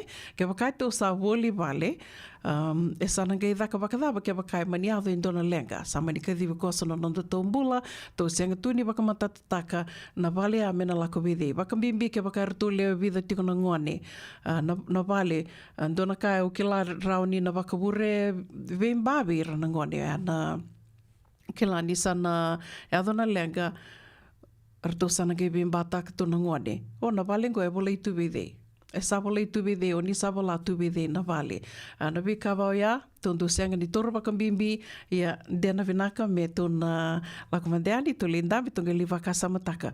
Nungu FNPF na valengo e sabola i tubide o de kilai. Desana kadivini mataka no tombula. That's the reality of this life, whether we like it or not. E sawa tonga itini katolu na miniti me lima na kaloko and radio bulan dua bata o sureti kamni o tina lima and tini na miniti kera na me vetal noti ko yani ke Nick Leonilangi dua sara na vi wakatabu lidin dona porokaramu e sama itau ya butakitiko na turangango kana bebu ke sara wakalebu malet ke wakaoni na numu lisun nero vital noa ke Mrs. Naitini tuko na kota dake moko endo na tiki na bimbio ya kandina ni o kenda kedengo bunga bikenda enda ngole mai enda mai tau ya bukedenga na caregiving o ke lani na bunga talenga na wakate ki au waka miu dhuru mai ke mo sungura ki tuani na ndona bono ka usianga tuini ki la na dhava miu dhakava in terms of caregiving and na muturara ni caregiving and the sianga tuini da ki la na dhava menda dhakava and dana numa de tukuni na mai bengarabi verna nasi sianga ni on na ki la na dhava wara ki kutumai na ngono sa kadiveni kina se sa soli me kina viko indona dhaka na programo kartuba karau tagatiko o Nick Leonilangi ke na nona i songo dana mai rongo da tiko na kena wakamatela lai ni o tina lima e na tinika lima na miniti na maki mai na dona ngona leka ngo rongo di tiko kena no dei matai ni wase ni rongo mai wali songo ia na ngono be wakambula mandani kina ve Abel Junior vinaka wakalevu na sema tiko mai Abel mbola vinaka na upasi panene levu vinaka na sema tiko mai na kavini kua wakatelanga kina ve Maritha Kaluni Wanga ni mbola vinaka Rakesh Kumar mbula vinaka mboso levu, we're still waiting for you. Wakambula talitingani ve mela ia kadhi, vinaka na sema tiko mai na kavini kua, Turanga Lubu, and Zeg, vinaka wakalevu na sema tiko mai. Mbula vinaka Seria, Sangarere, wakanduini vinaka tiko yani, wakambula tiko Seria ve kimunrao na tena ke na tu... na tena ke na andua litia mbiu wakanduini vinaka tikani vikim rau o Sangarere mai na makete mai rewanga wakambula talitingani vi mare da lalanga vesi vinaka wakalivu na sema tiko mai na kavini kua wakatalanga kina vi Lavinia Rato Konanti vinaka na sema tiko mai na Sole na Sinu and singa levu vinaka ni tusi tendendai wakambula talitingani vi Maramatau Livingoro wakanduini vinaka tikani vi kimundau mai Palo Alto, San Jose, wakanuni vinaka talitunga yani vikimdo sendi langa kalimbiu, venga na vonoa ni sema tiko mekina e na kavi vinaka ni kua, wakambula talitunga vi lukengau ni dola vina. Mbula vinaka sendi loli ratu, vinaka wakalevu na sema tiko mai Lambasa, e na kavi ni kua, wakambula talitunga ni vi asa Elisa Umaka, vinaka wakalevu na sema tiko mai, mbula vinaka Wuki Raf, Mrs. Naitini, vinaka na sema tiko mai, vinaka na mai venga ravi tiko na kavini kua wakatalanga kina ve Sakaraya Kata sengatalanga ni ngule da vitiko na sera kataravango Mrs. Mary Kumbuambola wakanduni vinaka tikani vikimdo na ve vono esondo sema tiko mekina na radio bulando bata no ni tokani go una vuninda kua ni bola vinaka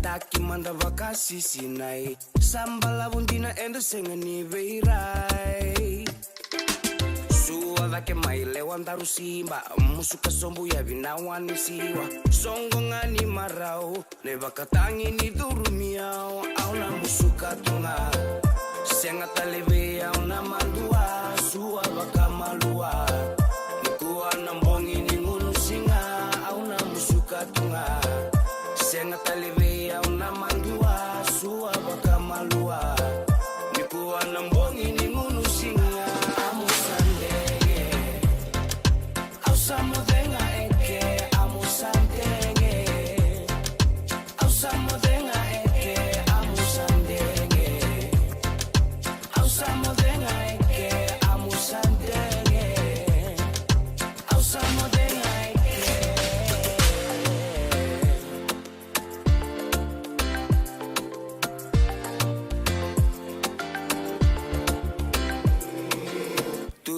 manda mai tuisi lave na linga ndarondani si kuatale niko kao ai no musinga ni sudu endai toso mai no mulewa mai tukuna veya uno mulenga masa ati indina lenana amusandenge ndaru mai meke auna musuka tunga senga taleve auna mandua suwa bakamalua nikuwa nambongi ni ngunusinga auna musuka tunga senga taleve auna mandua suwa bakamalua nikuwa nambongi ni ngunusinga amusandenge ausamudenga eke amusandenge ausamudenga eke amusandenge ausamudenga eke amusandenge ausamudenga eke auna musuka tunga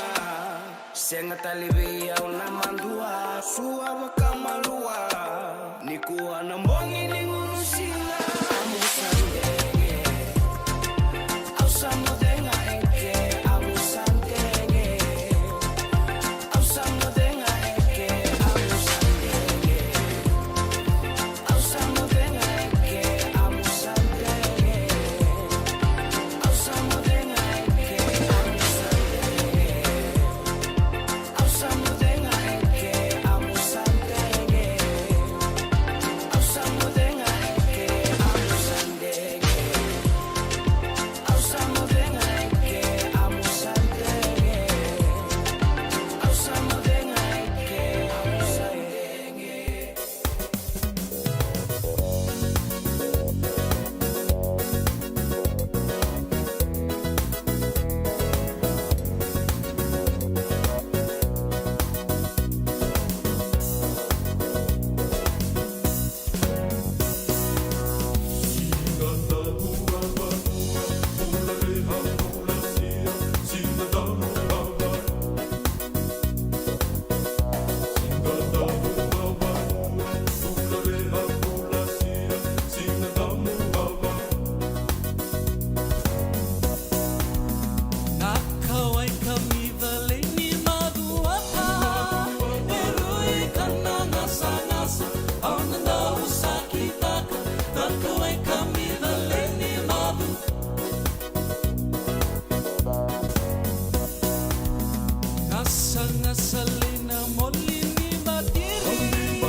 Kay sanda umbula binaka. Dosan kay toki mai, endo binaka tu banggara. Iyo, nimbula binaka. Kito singi toki bo sarangamay. Satu token dino Pennsylvania. May baka tumuli ang madoni turta na dadakan na tumbuni wayway. Iya, kito sabis ta kasaranga nakaka na wakabiti. Kito rongoda, nitugay kendo na stonda ulit kenda to kakana. Iyo, na Fiji Cover Store.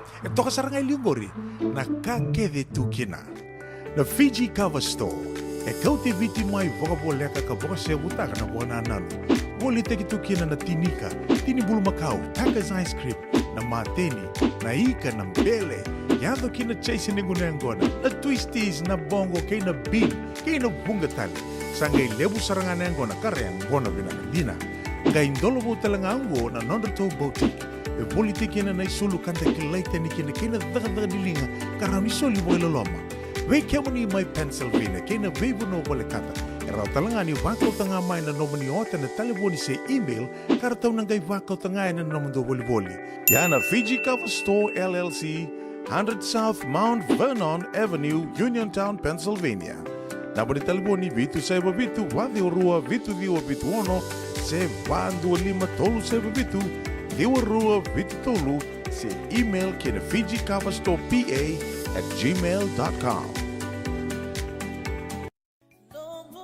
Nungu chisu nungu banua.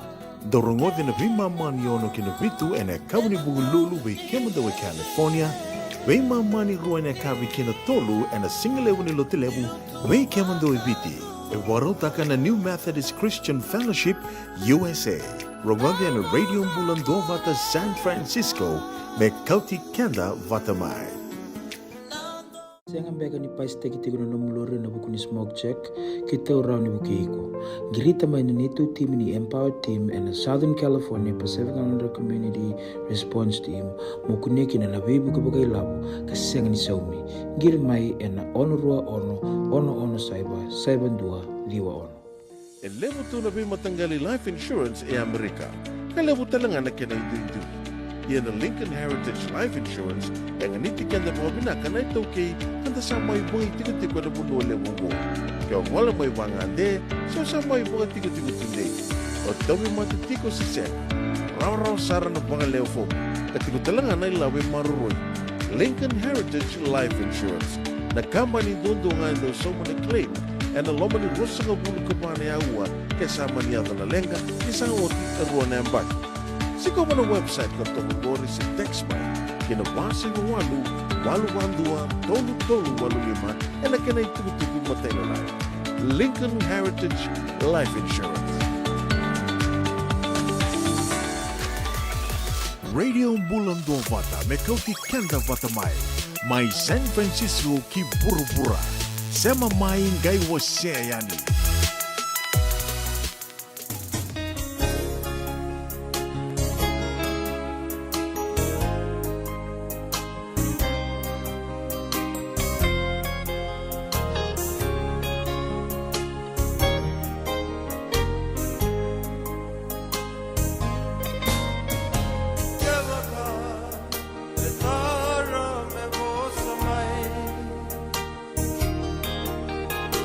Loma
Ia nei sauni mbuno sa titoko ni dha, mai vertona lingo ni ndela i waitambu o nitaka ni na senga ni vātiko ia, na vunga sarna matabu vale, karsa ngoli tiko ia ni na nondra liulini matabu vale mbeka, se o te nandra tono ngoni sa ngoli ni na dhaka na vuku ni programu na nek veki mundo mai nonda.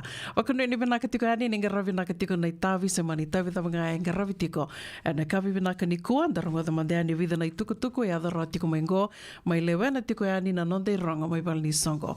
Matai tuka ni tukutuku, sa kadhi waki tiko mai na nonde wasiningo nongo.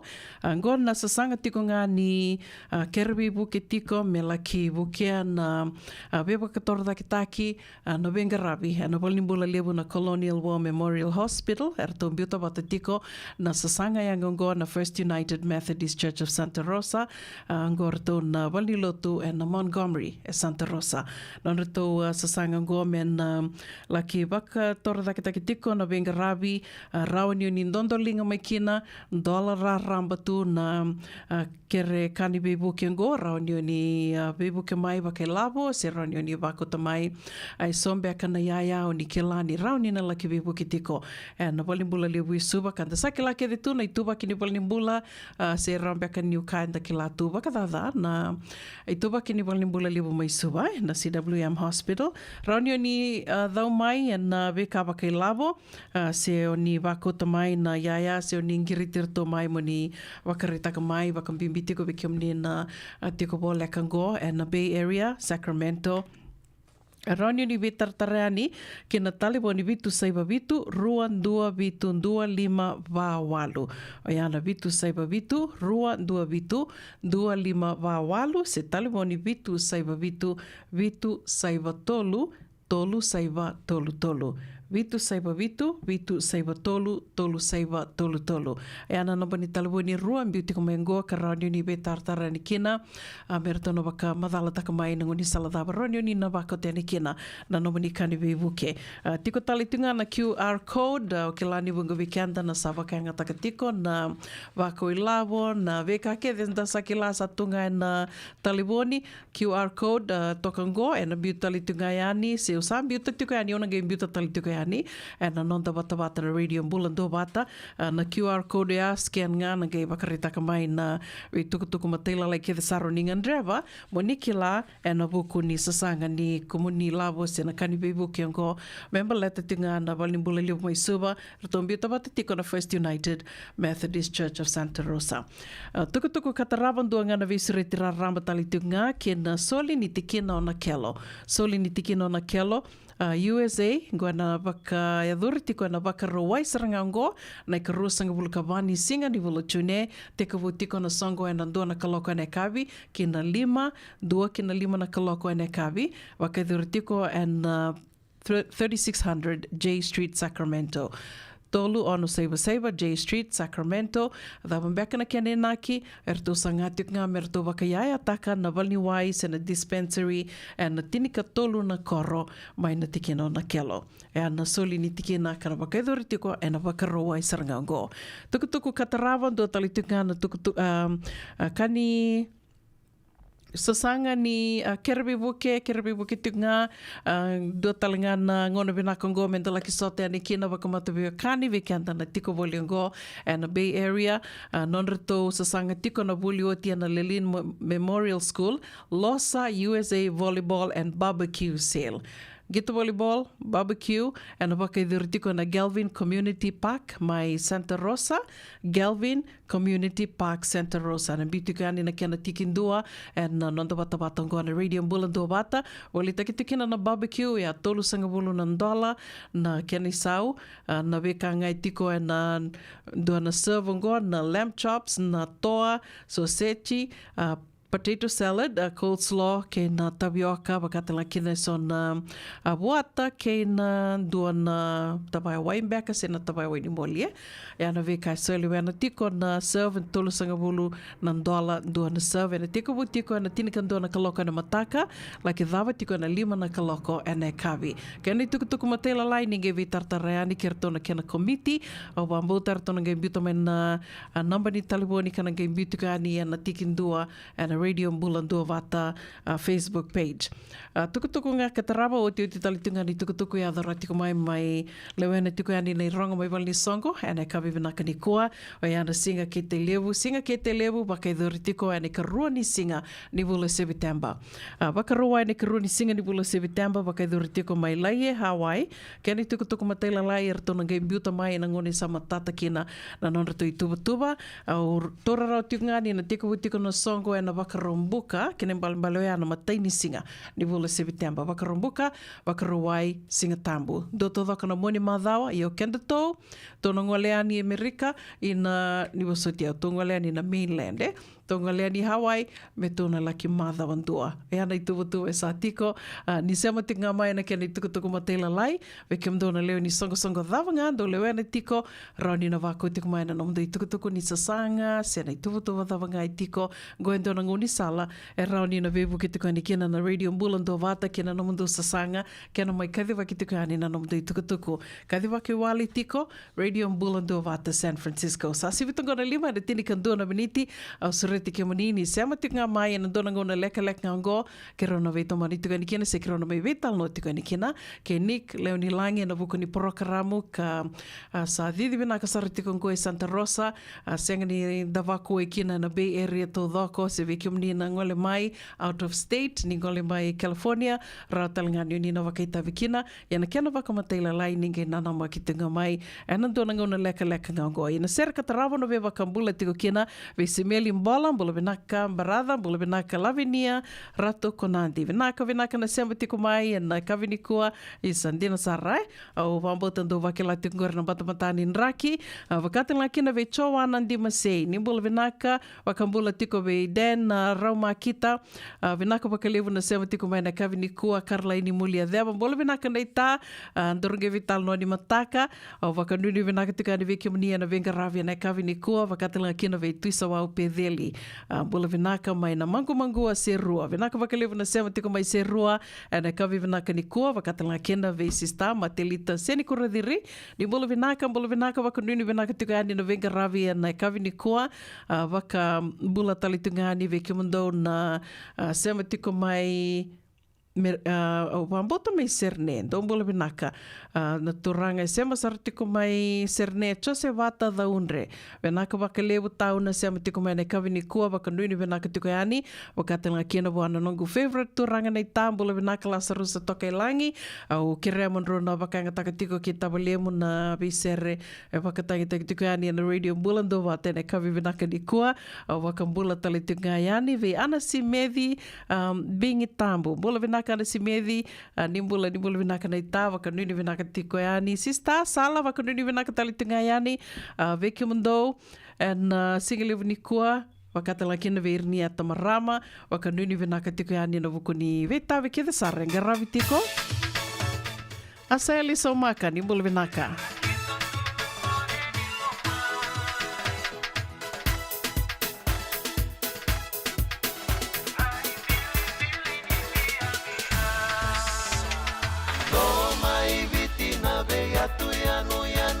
Soka na kena isalu salu era dumu erangito dange tumo ana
sibe yau ko abakananda kuya nabuvale ubale mamarau takibuni nungaru sota kamatalebu sekembama singaturanga niwa bulina sivali pina ruasaiba sava vitu elambasa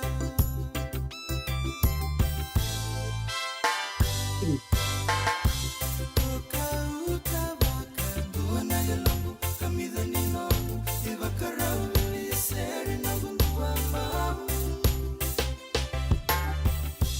nayangamu emai wewe ni ngusu ngai utongo maroro ya bolitu ongo amenongo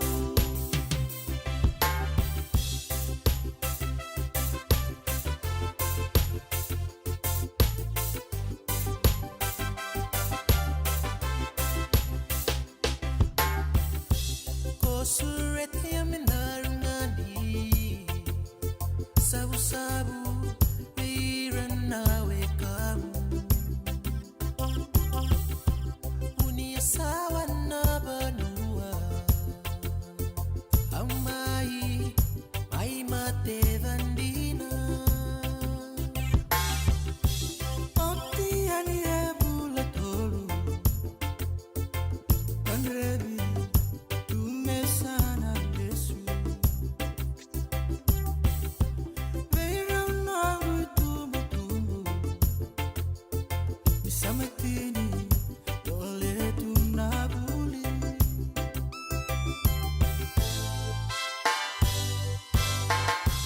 toka utabaka duana yalongu kamida ninongu ibakarau liseri nabundua mbau nayangamu emai wewe ni ngusu tongai utongo maroro ya bolitu ongo amenongo aubosayala ninasenga ale aunamona kena seva nikona mai boroka wale nongundina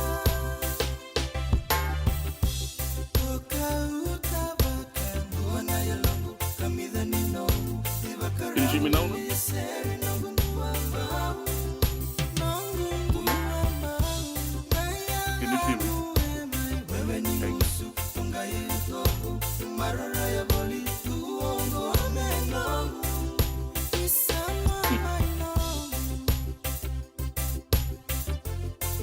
maunanumia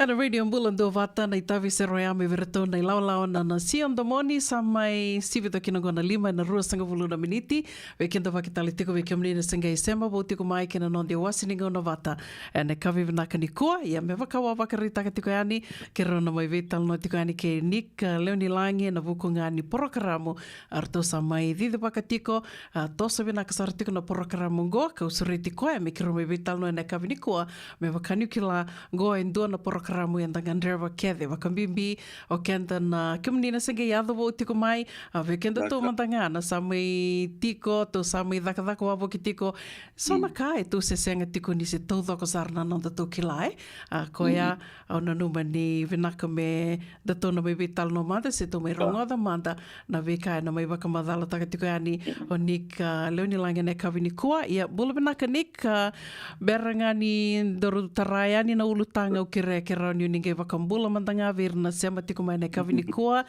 ke rau talangani ni vakamadala taki ke mani Vina ka wale umbulo una nu sambulo vina nu bulo wada warong cuma la ni nonda orongo na Bay Area, San Francisco, Sacramento wabul taltan wi muna warong cuma nonda we wanua ali wangu wa vina na boleta radio Fiji ni rani bitara tarmai ndamai shot tanda virongo domo na so ale le usai membo me rawata tu na mai tundende tu ke San Francisco na Bay Area, Sacramento, Santa Rosa area.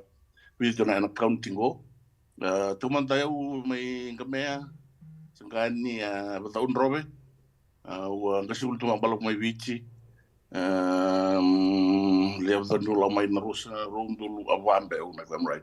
2004. It's almost 20 years now. And sa may tiwin ito academy. Irodi tiwin ito ito na academy. It's just like the FNU, University of Fiji, Maiviti, where we have the Ministry of Education, which is the government and dispensing, the federal state dispensing education to us, the academy or the agency to train the people in the various fields that they go into, various fields of Turkey. So, as soon as I came in, it was already started in 2000. They would need to headquarters to my big academy to Sacramento before I came down to Dixon. So we not at 2010, I was joining after finishing my postgraduate studies at the University of San Francisco, doing my master's in education. I joined in 2010, and to run this academy, run about 10, 12, 13 years now. The Bay Area can go covering Sonoma County, Marin County, and the Bay Area. So I'm running those. So if you go to our website, you can areas can get to Kahuna give a website. Then somebody to get an pulling go. We are a caregiver for Maybe, with no educational or no training at all. They are former police officers, army officers, all different kinds of things, teachers. They were lawyers and they will take Milamongo and the cyber thing is already in the field. Without any formal training or certification. So our academy looks into that. We can pull people out every given Saturday to train them, like programs that's on whole day before we send them out in the field. They're empowered and upskilled in doing that, at least with our module 1 or our HCA. Venaka bakalevu. Go uroni kaya ni usikilatok na san bala usar nangona na nungu kilatok me naturangan go kena nona leoni vale. Ya sange mai kilawale sartonga go ni sa didi tiko mai na academy ando na kavina kina na ve tala noa baka vinu vina kata tunga kina na vata go mai te ya tiko bertona radio tonga ka rauni mai rongo tu kina rauni mai dakila kina ni tiko na matangali program vango baleta yo mantanga nik nangono singe yado me kina kila ni bakani bakarita katiku mengori dadaka binaka may biti ondo kan dadaka dundi na dadaka may biti so era sartunga ni rase dadaka ya ninda yado may America level playing field toto bata kina na bono enda may tauya bukina en na kamantanga ondo na kana nungu kinro ataka nangono sa biweni kina na mateni bono mi uli dadaka kina buli venga rabi kina wa ndo na buiningone senga sartungani kila ndona ka baletongona ngani tukuntungani kila ndatu maybe ndaronga datungana caregiving dalak may bengarabir nangase yo na kila ka na bekanda may bulida ni tasami daka raw tiko na daka ngo ramba ilebu ya raw new ka ni bimbi menta kila me mbau da bulida raw to ka ni sona ka ni berni ndagela ka ni na bono ni daka Naka bakalebu ni kirkiro ni sa tiko tala no taksar mandanga si ni waka madala takamai na programa iso etiko kem ni tuku na bakatoka na FNU yo ni rongoda na FNU ela kumai nongo bakasama ni rau ni lebu na kainda bulida esenga ni bakatamba kinduanga kina tambana ni bula toto batambeka kina yana no mundo academy na una in the next few years I'll go to figure na vision towards the end. We want to get into the employment agency rather than just caregiving academy. So as we branch out here, advertising that we're given down here, on Facebook, we just put pictures, on a Facebook page, and you can get a man box out with an abaganimur, we're all but just I just include them in a messenger group so we can promote our thing there. That's why a lot of people don't know about us. Yeah. Gona ninguém suretio any kina na messenger group ya usange kilakin. Right. Because people who have passed through our agency for the last 5 years, hundreds and hundreds and hundreds we upskilled and trained. And now kita tu orang-orang sudah makan tidak sekarang ini the Fijian is because now we are not only trained but upskilled and continuously renewed every year. Totoka. Kaya aku kita tak kawan juga mereka ini ramai lagi lumayan tu aku bumai. Sini aku announcement nak cakap nabi monitor untuk itu kan. We have people new arrivals from Vanuatu, from Fiji coming into the stateside. Ni ramai interview tagiran yang Alliance then. Aku tu untuk kau ciri macam ramai bulirau.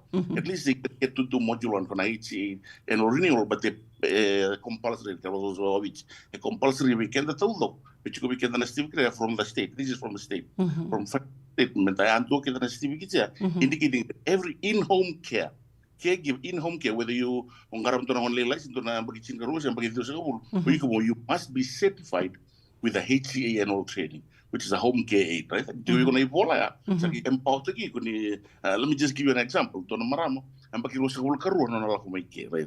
Yang kau nak kira dah ni siapa tu nak buli. Yang bagus kalau nak kami bicara siapa tengah ya travel kalau sekarang lebih karam. Winter nabi bicara for 22 years. Masa kalau orang nampak lebih karam tu kira nama ramako. Atau ni macam level karam tangan. Watching on 2 years and the saran kelas juga bicara dah. A good experience, right? Experience doesn't count here in the US. Right. Sangat macam mana kasih. Kalau kau yang bagi bahasa kawan.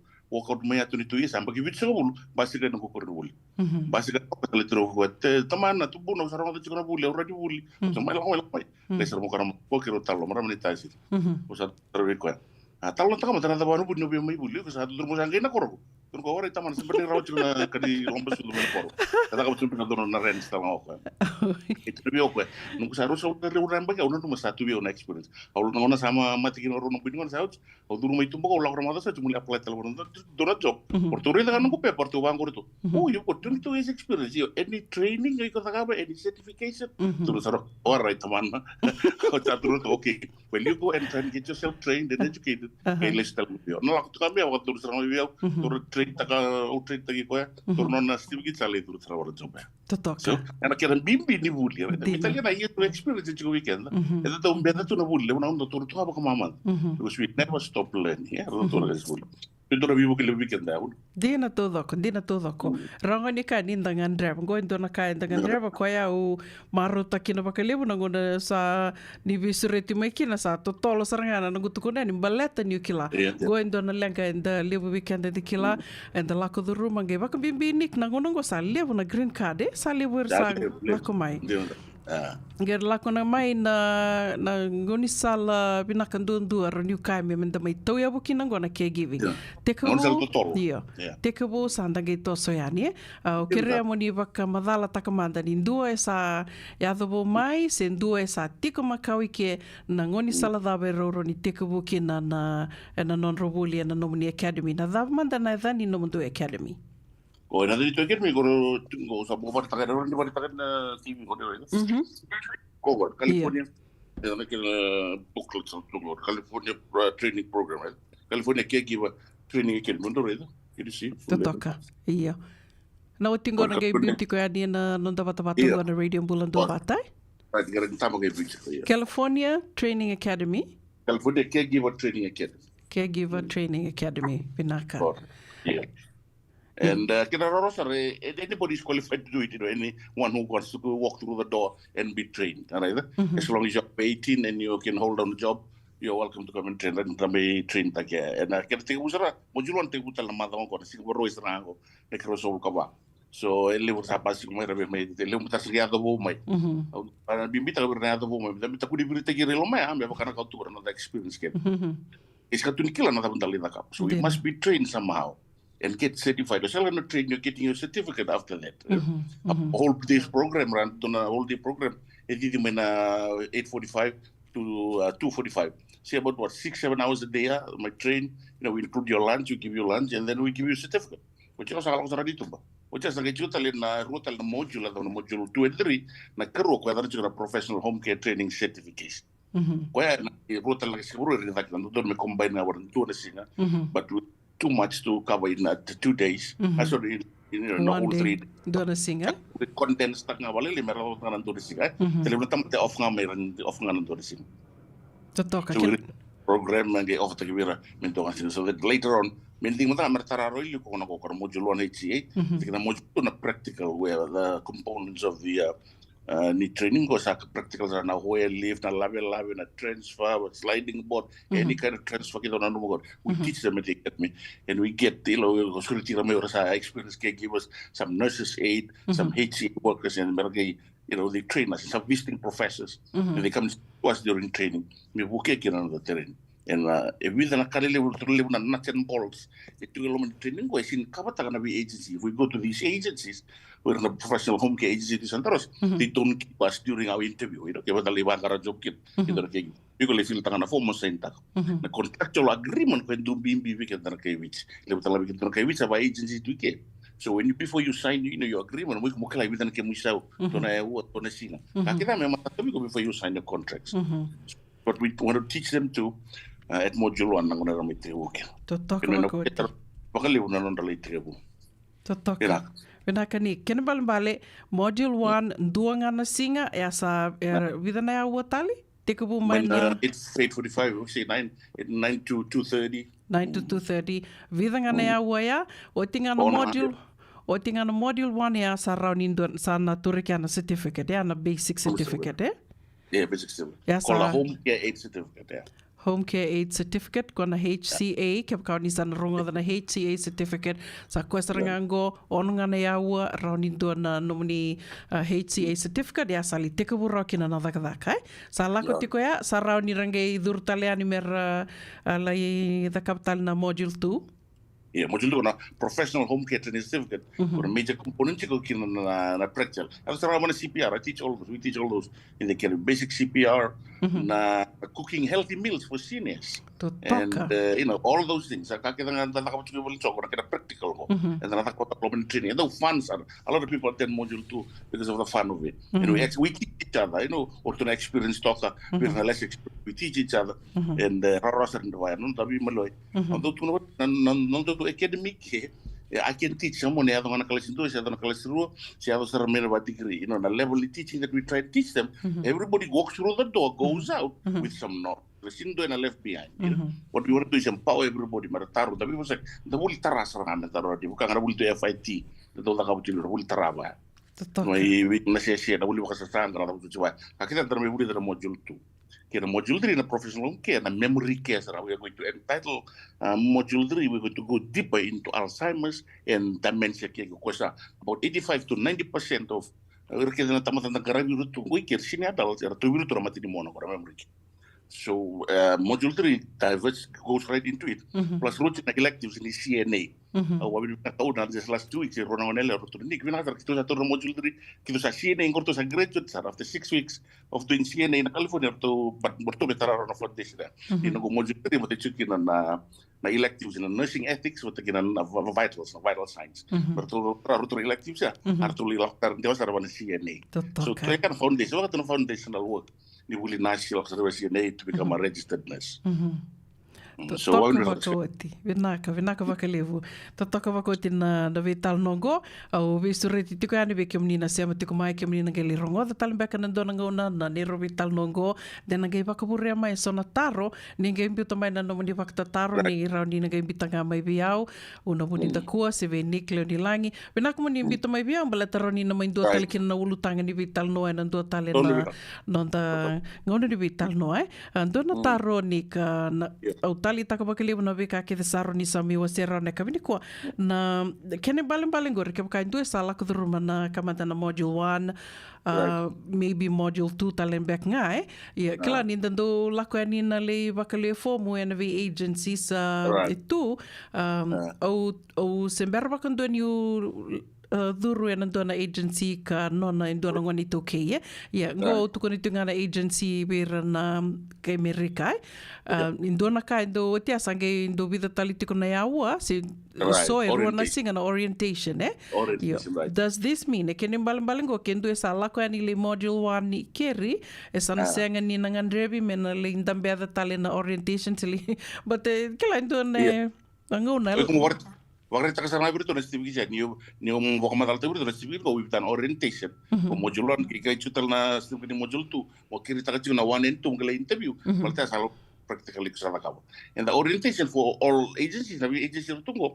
Rata kau bikin orientation just to familiarize yourself with how to become a caregiver ko sarana ka batagia para hiti modulo 1 so me kan tina sarana ka tur tu ngoroi to save you time kila ke vida batal tu na page na application be chini wada me bakal then you have orientation you know again we try to cut it into and produce it and teach it in our academy. Totoka. O ia o ke sulubi au indo na ding mo lako mi ule durungan indo na agency o gele orientation kina se mi lako na academy o bambo to na lako na academy ngona buna nike ngona buna bike menina se matiko mai baleta ninda le orientation sana ngona ke bakando na erawa na binaka ndo le ruas ndo le tolu ia ndo ndui kai do senga ni vekilai o sange ndambe to ko mongai willi ka tok mongai sanga mo buli da na beka ke dia ia o bambo ta ninda na lako na academy minio kenda to bata tunga roni bakadi to kuna bakai dal lasa kani lasa tal tu weekenda da vi vital no da vi wali tu ena rawa ena roni kasa tal benga kina kato libuli dai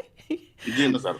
Na buli tarang boleh toket na kai bitia na da buli raw rondo it's been proven from generations right and the buli kana taradi tawang ke ko tamang ko ure itu na ina ure to sekla bang tawa tawa ko na isi na ba ko na itu o tarang sa kilas asul tunga ba and the buli kana raw di tarang through our visual learning and audio learning right sasarnya ngawali muli bos mo bolo chuna paper sa ko sila ngabir notes okay the buli tarang share your experience and we talk about na kai bina kana federal statement ako biketa and sa kai vital I value experiences for lewi rumena agency ko sa pang pagsis tunggu ilo mo with no formality era que you will not tell job you have to be certified como me ano modulo ani starting this Saturday Totoka bakoti indora kani kota dake mai nomni bakamadala tik mai anik na contract Kila kena bimbi mo kila na davo saini takatiki. Na davo saini takatiko na ngono lida kadaka kena. It's a legal document. So mandangan ngona ni ke seng mandangan indo na ka indali saini taka so nda sala ko ni bangona lida kadaka ka manda private seng ni agency ka manda na private ndo salu vital noanga yo iko sitiu nga bi ko na rere. O kira mo ni bakamadal takmanta. Vos tal nga kina baka bimbi na tambanea Tiko no mundo dono. Tabana uban bimbi tak sarang era tali tak nuti tak na tabana gor. Do juga itu recess gitu tara tabana gor. Na contract agreement na workers rights and compensation na wala lagi. Whether you have papers or not. Whether you have papers or not, kuno wari taka. Juga ngapi na paper dia sa buli na kango it goes a long way here. They just look at it. Ora sila biklan no manamba di social security sala. Kau tu Yo salah ko lo mea de me bango on kita tangan bigo ton job. Unan ton job chingo ton job ada ni. It's a companion job. E sinto ka sujala na tukin. Okay, laksaroi. Ra on bango. Oi na bango yo. E bitan kini sau. Ona bango na. $200. Okay ni. Terus roi na bibo sakya na isau ya tuan. Laksaroi ko mo interview na job. Au sin coach ko salah na ikya bat ni refer tagi. Lahan ru sakya rita na job. Kita ke bimbi na job ya. Ke libro ka ka bi ko. Kila. Oi ko ngi yo ni. Na job ko slimen 200. Tuntur na ke urita kini sa dormir 300 pesos ya fogan, you know? E pipi na kaito right. Gebango, ausal gebango, reda una. Oya o recommend aqui com aikir. Na numero ngai vivo sak, na negotiation power abigiko, but aqui imposto sang numero bata private. Because sarang tanga mo na kay dakan no wika, atabo mo na kay tukur how to present yourself, how to argue your case. Meron to tagi kinadilan, nile mo na job, because le dakao. So okay, mabuli tango, this is how we make a contract. Do wando to na section act, do wakabuli dibira, how to empower them to say how to negotiate dia. Akan risau meron ramuku ta kira na isau bina korwara it. So talita ka liver talita ka contractual agreement o bola vira and I'm doing it on the side. Ko liver na maramuko o bola na non contract you know they pay me $100 on the side. E do tuntiga e vira chira ka o da on the side. Na contract I write a contractual agreement o bola vira na driver. The vira is driver. So I run a California Driving Academy and writing contracts on the side. We will get you on a kind of toss. I can no employment agency. Or we not going to go and talk in in the future to come. Because we've got some nice lawyers who come through the agency, come through our academy, nice former lawyers, former detectives, officer, intelligent people. We got trouble about the Kirusap. On the network, on the number telephone. When we're going to grow big, we want to invite former immigration officers. We're going to talk visa. Like that. To get them former workers immigration. Or to another orders in car. You know, we can have an employment agency. Stop saying it. It's okay. It's okay. What you speak about, you bring about, Nick. Yeah, that's right. I can't help saying this, but I don't think I want to open people's eyes. Instead of people going here to this lawyer, to that garage, we want to building, we just buy a big building and call it our Fijian diaspora or something. And everybody goes through the office lawyer to get office Kevin K, which to get to visa or tax ID, revelation, to a compartment room, to room to Murea, in the next 10 years we can all do this. If we don't have a lot of please include me, include us. They would have you they want big shares. We can buy shares and run a big building. I'm going to Mexico. I'm going to spend this a big building, the agency itself. We can get people directly from Fiji, include the government. People can go to Australia, set people and all those things, And I told you, it's been hard to do it, but over the years, as we study, as we are here, as we get our feet grounded to this place, we call this home, we can make it just like Fiji. So little, if not better.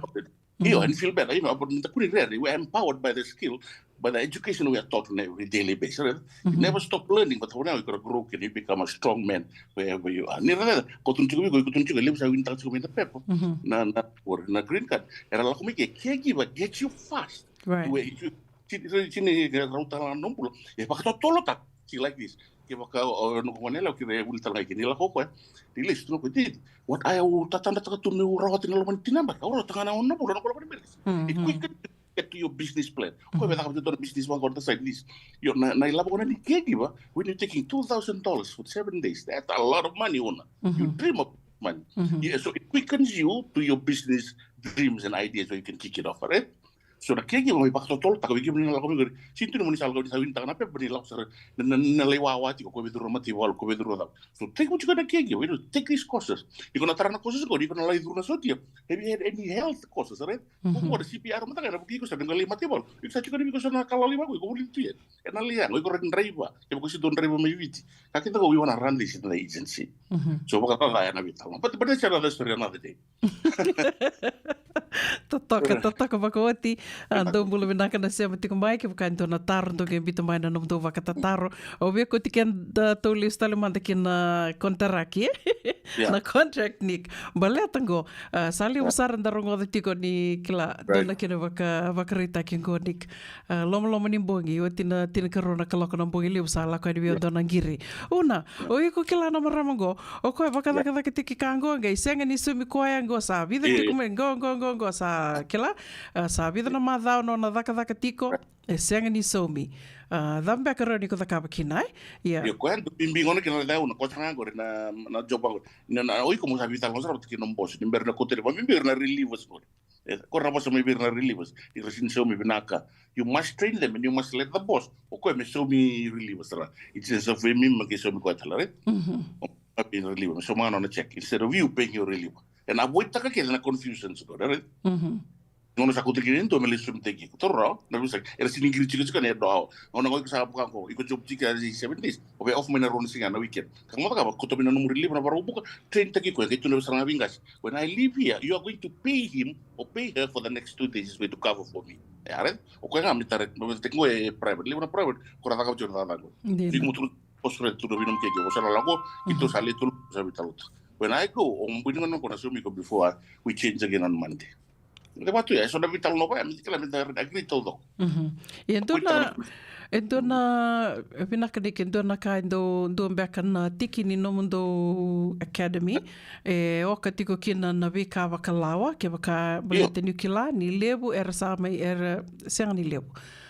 Vida era mai daka tiko kina vira na agency era tuko na tiko ni ra agency ia sa la ko tiko na daka i rongo ra la ko mai senga na pepa which is okay senga ni dona lenga au tuko ni tunga na bukunga ni vital nongo tolu na madha sa libana madha senga tiko ni serasomi ni rangi tarongiani ni rangi tarong na ken risau nge bakana yulumbale beauty ko may bir kila ikroni boso babalang utukon you can kind of read between the lines me tukun mikina ni kila iko sang ni bakapepa sang ni ndono mo bosa bi buiningone na dabo ko libos kina bi buiningone si bi lubi buiningone o kenda riko na bosa ngami biao yo bosa mi biao yo o yao o senga tiko ni usisomi ko even though o yo sali kuta mai nei sau ni daka e na hui madhawa So, en duam bea kana tiki ni no mundo academy, e rau ni na wukea, au ke la ni na so, e ra lako dhuru mo tiko na lengo ya?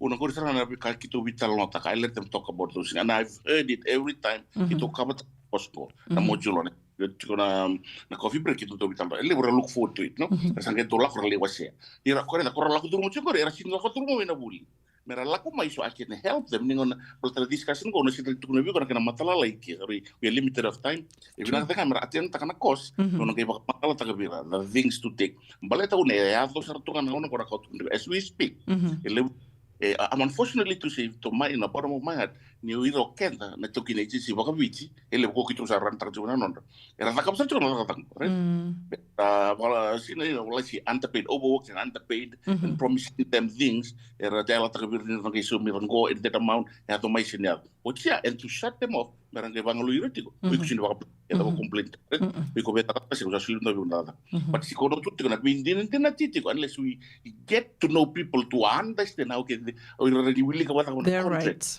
Their rights. Work koki tu kana work kom na work kom particular rights. Na caregiver rights mo ko kila man tanga pot kai ko na mundo don esa caregiver. Ko kila iko na kira ni bala. Si bala iko kira ni vitala no, you know, happen open dialogue wir na pos. Wir to ki tensi. Io malte da ko sakila to mai so na meta. To na kila ro to vida meta. O que le fica o no que le so taba. Because na sabu to so na negotiation pa. Pati sabu dito mo so na kamala lai, right? Ke obi sal no to ba ko er na bili ko chuka. Mata no si ba ka pe. Ke garu sin to na bulo to. So to shut off their mouths in a raro servir kaya. So now, you know, o sea, que you know, I love una raro to la. Caregivers, you know. I'm not sorry to say it, but you know, I'm proud to say that people are getting good money and they're getting good cars. But men, there are no me which gonna work. There are no me which gonna like. These are our future. Pero caregivers are toiling there very hard each day, sun up, sun down. Lima na kalok orang kalok ran bungi juga nasi. Nada do na numira ke orang coba itu orang boss agency. Please educate your agency. Pay them fairly. These are our workers, man. You know, treat them right. You know the rules and the laws of California. I know much going to meet you caregivers. You're going to list exactly nothing on the move. Sami roka, mas kumari le utati uke. Eso roka ni taka beli, taka kota boy lauki. Rasa levi nak kira mai. Ya bentar aku tu rumah nabuli, but everybody to keep ahead. I don't want anybody left behind. Kila melang mo tang mo yo, bitana marah orang dulu aku mai. Yung shot arme wasiangko. Kira bakal to biran agency nan on tanga na to agency. Kira bakal lo masa kira to how to you come through the right door. To teach them slowly, but slowly we on a skill. Lalai levi was to fight their cases.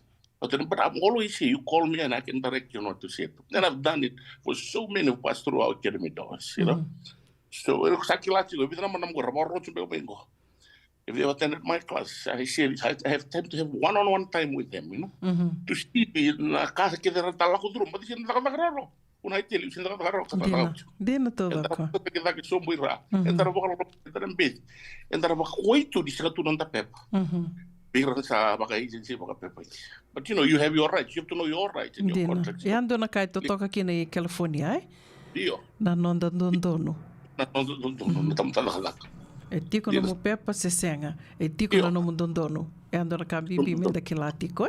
Vina ka waka lewu nik to toka na veka ke desaro ni mai osea, mai be wakarara mata ki tukina ni kua. Ia, ke waka indu e sabi le tika bui ani na module 1 na mathango. Bidhan beka na ilabo me na wakaruta ka tukani, ni thuruturu.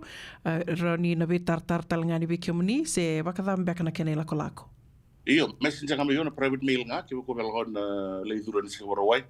Na kena fees yan to ng raro sa $120, na module 1 ko na module 23, roya 150, balatan ni Satos na libra practical tali na kina, libra to invite takira, so I did to, you know, give them some allowances and things like that. But isa ako binakasama, you know, we've been doing it since, you know, 10 years. I joined in almost 20 years now, since the whole academy has been running.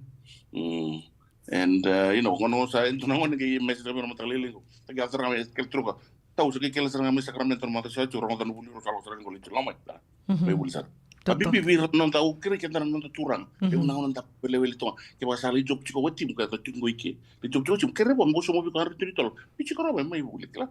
Sini lima kita sa antara satu nganu yang ko na struktur kasi kampeten. Tapi bicara bahkan bicara na takan non bula. So Singapura yang lalu tempat liu na job na turun ang tahun rendre. Unless nanti cika tal tubi ko na kila. Cika tubi ko na puli bang ko mit ko na pepo. Ang kay turun ang isa cika tubi na job. Kila ko may bang ko na job kay usit kala tumutan ng rebo. So usit kala sa tubi pepo. Sa kay cika sar ng job. Ningon arala tu kina ko make use of free time.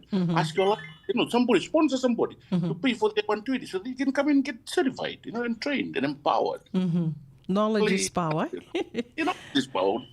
Totoka wako. Tindira todo ako nabika ni may wasi tiko na kawini kua o wambota sa may tumbo kikiandaro kos tiko na ngau na do talembek na kau ni bia wasi mai duwe taronga tiko may na address kena namba ni taliboni. Na address tu address na palinut ni Wesley. Wa bini ko na virtu na Wesley Santa Rosa na FUMC dawli na tu na Methodist Church Montgomery. What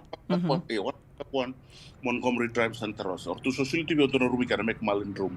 Yo taka reda. Betul alut seperti kailun orang ngau na. Usala ko palilay sampai lista lain tu sa banding ko tu mo baka tato.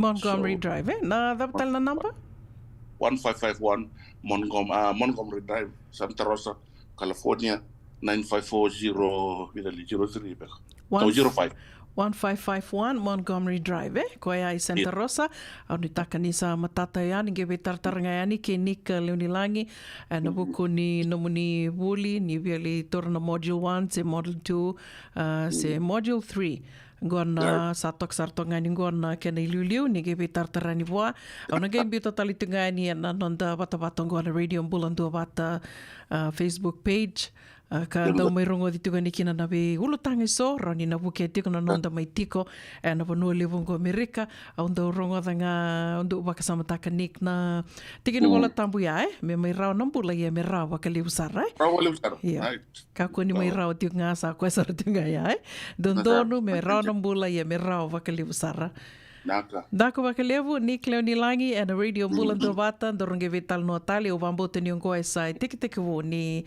vital no and a radio bulan do bata. Wakanu ni vinaka tiko ani na nomdo wakarau kin module and wakarau waingo wikamnin senge sema wo tiko mai. Na yada na dana na messenger na onik Leonilangi ya na dana messenger ni gebe tartara ni boa sibenga na bono ni samai bakai tiku kinongo Amerika ni tartar mai sandola tu yana katumba duan na nondangone ka na buke saranga bakali bona nonda mai toso da mai tau yabu na bono lebongo au baka samtanga na gono senge mai tau yabu kina senge mai daka ngona na caregiver au ndo mambula e vida na yambaki na nindo tukuni mai ndo na daka na caregiving me senge baroli tekevu ndo na kana ndo mambula takatu e na vada tu na kisingo na kilambeka na kami una lida kaba me na mona linga rabi ko ekina baka binaka se senga e na baka tataro ke deu bambota ni senga ni oni na bako ital ngaki na vike umnina senge mai tau ya utiko na buku ni dakatango tau ya Amerika kongo ne ana vinaka mena lindu tiko na certificate mena lituri wala tiko and rawa sarakina na nonde tostoso radio bulan do bata wakambula tiko ani ve lavenia ratu konandi vinaka wakalevu vinaka na sema tiko mai na kavini kua wakanuni vinaka talitunga ni vike umni wakatanga kena ve kalara dua mbavika rangasau vinaka wakalevu na sema tiko mai bula vinaka sereana ngio au nitaka ni sama tato yana ya dhana na messenger Terry Tuimanu vinaka wakalevu na sema tiko mai wakakina ve Vani Marshall bula vinaka o bambota ni na ngola miki na mai na ngandrebi mo ni na toranga na buli Amerika vaya na ve tambana ke desar ni daka mai na ve mate ni tu tani so ni ngola mai Amerika and na mai toranga na non reto buli sena certification Amerika bola binaka Anna Rose Hoyt wakatelanga kina ve Tinai TJ wakanuni vinaka tuka ani vinga na vononi sema tuka maikina na kavini kua bola vinaka tavale roni ndau daka wakanuni vinaka tuka ani vikim rawa ka viotini Naomi nandumu nimbula vinaka bola vinaka lote wakanuni vinaka tuka ani vinga na vononi do sema tuka maikina mai Samoa au nutaka nindo bola vinaka tiko wakakina ve mbati wanga manu vinaka wakalevu na sema tuka mai na kavini kua Michael Luviti bola vinaka wakanuni vinaka tuka ani vikim do wakata tanga kina ve chochi sili senga tanga ni ngule da bitiko na sere katarawa ngo teli tapele ke kimdo na sema tiko ngori mai na Zion Shopping Center mai tabu ambula na ka Solomon e turanga mai muri vakatelanga kina ve saini mili akuila en bale tora ni mbula vinaka varasiko sala tumba levu ni bosotiao varasiko sala tumba levu ni mbula vinaka vakalevu na sema tiko mai ene kavini kua vakanuni vinaka tiko yani kona via vakambula talitunga ve kumni ke sara na vako lori tiko ni senge sanga tiko mbeka i vono ni dakadaka se ve kumni na sa suka tiko na dakadaka vakanuni vinaka ni ngangaro ni tiko se mani tol ni ngoni sala davanga o ni didi tiko na singa levu ni kua.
nonda viti ke ngasini buli paulange reki rongodi ena lima na kaloko ena kabini lotulep ve kemundo e Amerika tini karuana kaloko ena singa lebu ni bakaromboka ve kemundo mai viti ena radio mbula tua wata San Francisco me kauti kenda watama toki ngatati kuna hepatitis B ya sanga tuni bakilau ko entona ka me adabo ningele itaura na hepatitis B test na madau sao asama ni lidula ni tataro ni hepatitis B karato sana tangu makikina na neto matubabali mana matire bakyo sakambi bikina manile indike bi kator na hepatitis B test litartar mai kina taliboni 527 ono bituba 582 sesikomana www.sfhetbfree.org na kena itukutuku matalilai isando umbulu binaka dosan kay toki mai endo benaka tu bangara Iyo, nimbulo binaka. Kito singi toki bo sarangamay sa totokan dino Pennsylvania. May bako muli ang madoni turta na dadakan na tumbuni wayway. Iya, kito sa mista kasaranga nakakana wagabiti. Kito rongoda, nito gay kendo na stonda ulit kenda to kakana. Iyo, na Fiji Cover Store. Ito kasaranga iliyongori, nakakede tukina. Na Fiji Cover Store. E kau te viti mai voka boleka ka voka se butaka na voka na nanu. Voli te ki tukina na tinika, tini bulu makau, Taka's Ice Cream, na mateni, na ika, na mbele. Yado ki na chase ningu na ngona, na twisties, na bongo, kay na bean, kay na bunga tali. Sangay lebu saranga na ngona, kare ang ngona binakandina. Ngay indolo bo talanga ango na Nondato Boutique. E voli te kina na isulu kanta kilaita ni kina daga nilinga, karang isoli mo ilaloma. Wei kiamani mai Pennsylvania, kena veibu no wale kata. Erau talangani wakau tanga mai na nomani ota na telefoni se email, karatau nangai wakau tanga na nomando wali. Yana Fiji Cover Store LLC, 100 South Mount Vernon Avenue, Uniontown, Pennsylvania. Nabani telefoni vitu saiba vitu, wadi orua vitu viwa vitu ono, se vandu lima tolu saiba vitu, diwa rua vitu tolu, se email kena Fiji Cover Store PA@gmail.com. Nungu chisu nungu badua. Dorongode na vima maniono kina vitu ene kabuni bugululu we kemuda we California. Vima mani ruwa ene kabi kina tolu ene singalewu ni lotilewu we kemuda we viti. E warotaka na New Methodist Christian Fellowship USA. Rongode ene radio mbulando vata San Francisco me kauti kenda vatamai. Radio Mbulando Vata me kauti kenda vatamai. Mai San Francisco ki burubura. Sema mai ngai wase yani.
Ena radio mbulando vatanda mai rongote tukani ana i talanoa ke Malakai mbua se rau. Me wakaroto mai langata tukani weekenda na wongani ua ke dhakau. Sa mai sivito kina gana ono e na tinika ono na miniti wakambula tukani se venga na vanua. O ni sema tuku me kina e na kawewe na kani moni tendendai. Singa tukani wakadaidange wekito Amerika June 10th. Ke wakau ni senga tukani kilana i mbalimbali ni singa ni kua. O sureti kemu ni bogi ni kua ni ngai sikowaiani na neito YouTube channel. E na radio mbulando vata YouTube channel se mataka mo ni rongoda kina na ni rovital noa ke Mrs. Titilia nei tini ke roa mevital no tiko ani na ngoni tiko wukina na nonda porokaramu ene kawini kua ene mbale ni June 10th sena singa ni kua e na tune na ka tini ka dio ni singa tiko ni wakadangidangi federal holiday koea ke wakau ni angole mbeka ni nambange ni kua se na posto vesi so mbeka na tambana wakamate ni tu ni na reida ni asongo tu rto asongo tu ke rome vital no talitunga ke Nick Leonilangi na non-rito academy home care sena caregiving academy mai tau ia butiko na vida na mbaki sa hoti ia au senge rongo de tunga go kau marota ka bakalia na ni rome vital no tiko ani na kavini kwa vida tiko na module 1 2 and 3 ke tiko no kwa na katolo ni module ya sa lako kina na vuli memboleta na dementia na Alzheimer's go endua na tiko no kwa ni ndua ni wili levo ni tambangase kanda mai benga ravitu beira na gonongo to vira sartunga na matengo na dementia ke na Alzheimer's lasa via memboleta ni dona kango bakame dando veo ali takatu dando kai tu io ni do mbeka mendo vital no o tia menga sangu ngile da tu eu talenga so batikina kila bakame sa Dren na nonda na numa tiko na ka benga indo na kai tarungiani da sangu ile dava tu so ngona mbeka mbaleta ni lele tu na mode la ko batu tu ke na oda dando ve wali taka sale ngona ngana mai benga ravitu vir nangase da same ngui le da talitunga vakate kir nangase well that's the reality na kai na ya do ya na nonda same benga ravitu vir na tambangase to kuno Mrs. Carter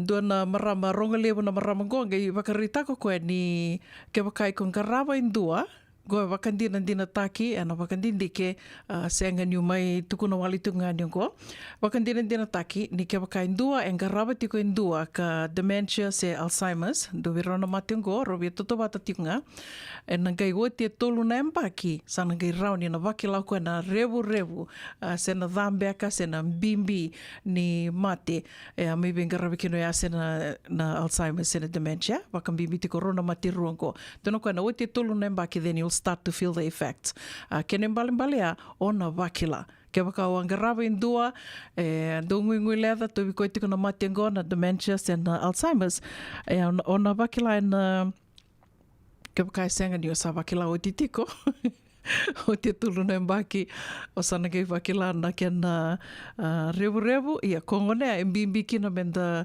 lakoeani menda laki vuli menda vulida na i wale ni dhaka ngomba le te tu e sona kena i wale ngoni sale rauni no wakarao takana nonda dhaka dona kena wakarita ki ngo ke waka iko sa o senga tiku ni o kila na mate ngo na dementia se na Alzheimer's o sanga i soli wiko dona kisingirite ke me wiko dona dhaka mo lakoeani o le vingarabi kina o sa lakoeani sanke o tukuni wiko koe dementia tiko se ko Alzheimer's tiko io iko se berwandu ni o ngaravi dona kisi wao ya senge mateni ngono ngo lakoeani kina mole o ngaravi ke lana dava ni oi rawaka ndando kai ba kamera sa o waka samatak tingo indo na vosa vinaka mo waka yang ataka na vosa ngai lako tingo mo ngo waka sama endo waka kamera sa takurua tu senga tu di ngui leda sarabaka tali tunga na ngoane na nonri wakarau so na ngona ke waka iko senga tiku ni o kila na mateo ya ni ona linga rawa indua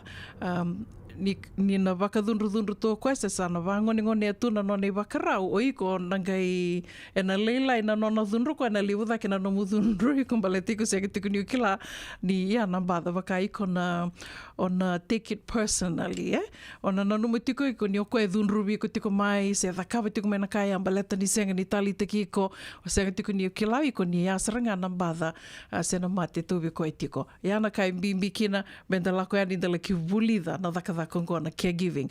O ia no mateni ngono ia me kina na Ronondolo Kalima senga na rono dolo so tia reda sa ngungile da talitunga na baki rono dolo singi ado mai a me te kuna daka nongu matai ni kisi e dona buiningone ni Merika lolo ai o dureri senga ni vakamadala te kivia o na kisingo satu kuninga dona job sati ngo lako mai dorme vingarabi vata le rua ngandre vikina le rua merong garava na buiningo ngo senga saranga ni dona kai tukuni vivia o sala ko ya ni do lako mai me kutio ya ni na vono atikine ya lako sari senoze sombo ya ni on dola ni ona katumba ngo ngia tukani sa rotu tukuna dio na kaloko na bongi vakasama taka o singi lako tumai vakandua i Merika dola ni na katumba au sarea ni lomba ni vale lomba ni na living room saranga dabo tukina dona dabo na hospital bed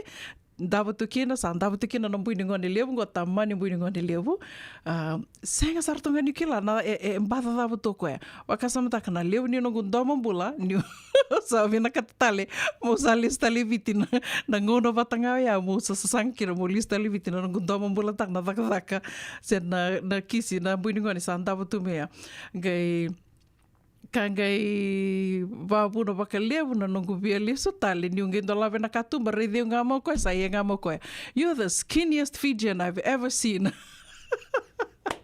kila mingi vatali tumea na nani vosa au dina ni senga sartunga ni dona kila ka vaka nasi se doni venga ravi tu me via o lako mai o marau ni mai sotava na kisindrendro ya ko quadriplegic vekum ni na senga ni kila na quadriplegic sa mate ke vitu na yangona na ulunanga na uluna saranga na bononga go e mbulati no na mona ia na kona communication go e sa senga tu ken malmal ko sa ndava sartunga bakando na kakede and the sa kava boa na vosa ngai senga ni dengo na nona vosa na buiningo ngonda kile irvina katiko na Merika lolo weekend na sa mai ve mali wai tu vatke randa sana kila tu ni ira randa vosa ko ya na kale levo na kala lai vosa te ki tu mai ngai tu kuni tu mai na kango me daka vango bo dava tu na ve vakambombula take na mataini no daka mai sotava ya dona kana na wuli o mai daka bo na buiningo ngo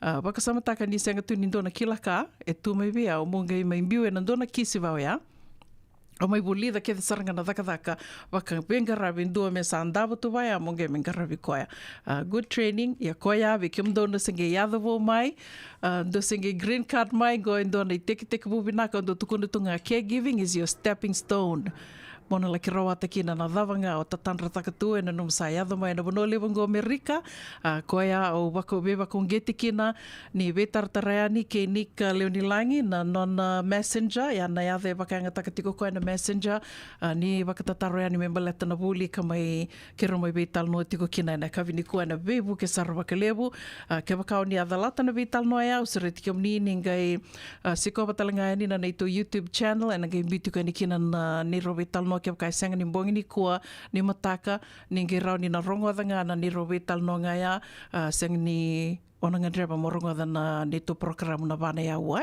just that program alone na ni ro vetal no ngaya sabatungo na ono na ro sanga bulu kalima na miniti na radio mbulando bata via vakambula tikani vekem do ke sara na sama tiko mai na kavini kua venga no vono ni sema tiko mekina au ni taka ni mbulambula bena katiko ni toso bena katiko na kena garavi nei tavi au veva kambula tiko ni kina ve toranga yanu la veti mbale suva isa sandende au ni taka ni do mbulambula bena katiko mai waga New South Wales Australia au vakate la kina ve najo dau ni tutu ni mbula bena ka najo mbula bena ka semi sinangase ke kemundo ke de sara na Mbula Bay Volleyball Club wakandu ni bena katiko na vukuni vakavarau au vakate la kina ve band sa rewa bena vakalevu na sema tiko mai potua le kutumbua wakanuni vinaka tikani vikimdo mbula vinaka va city ritoba wakanuni vinaka tikani sista sandono dorage vital no tal no bongi ni kua wakanuni vinaka ne lako sombu tiko mai wakatel ngakina ve sista chuta tiela veti mbula vinaka butch mbula vinaka chone lendua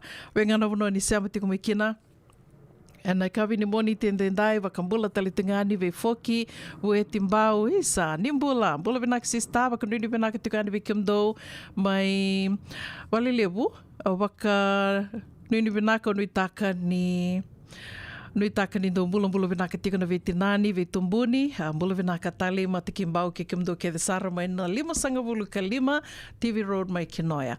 Wakambula tali tungavu ana nongo turanga tau mbula vinaka George TJ. Wakanuni vinaka tigani ve kimdrau, wakamatabu vale mai Sacramento, wakatalanga kina ve Joe Toka, mbula vinaka naita, Bele Koto, mbula vinaka ke kimdrau ke Harry, wakatalanga kina ve Eleanor Rasinga, vinaka wakalevu na sema tiko mai ne kavini kua, senga talanga ninguele da vitiko George tali mele buka.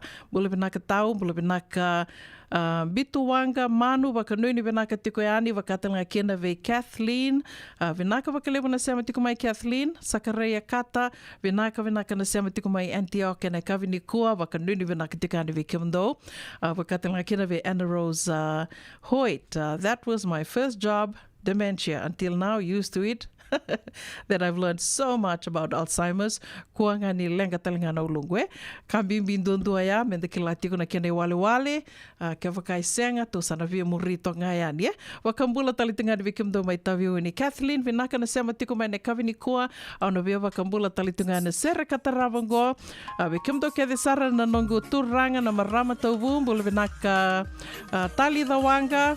And Tassil's Bakery.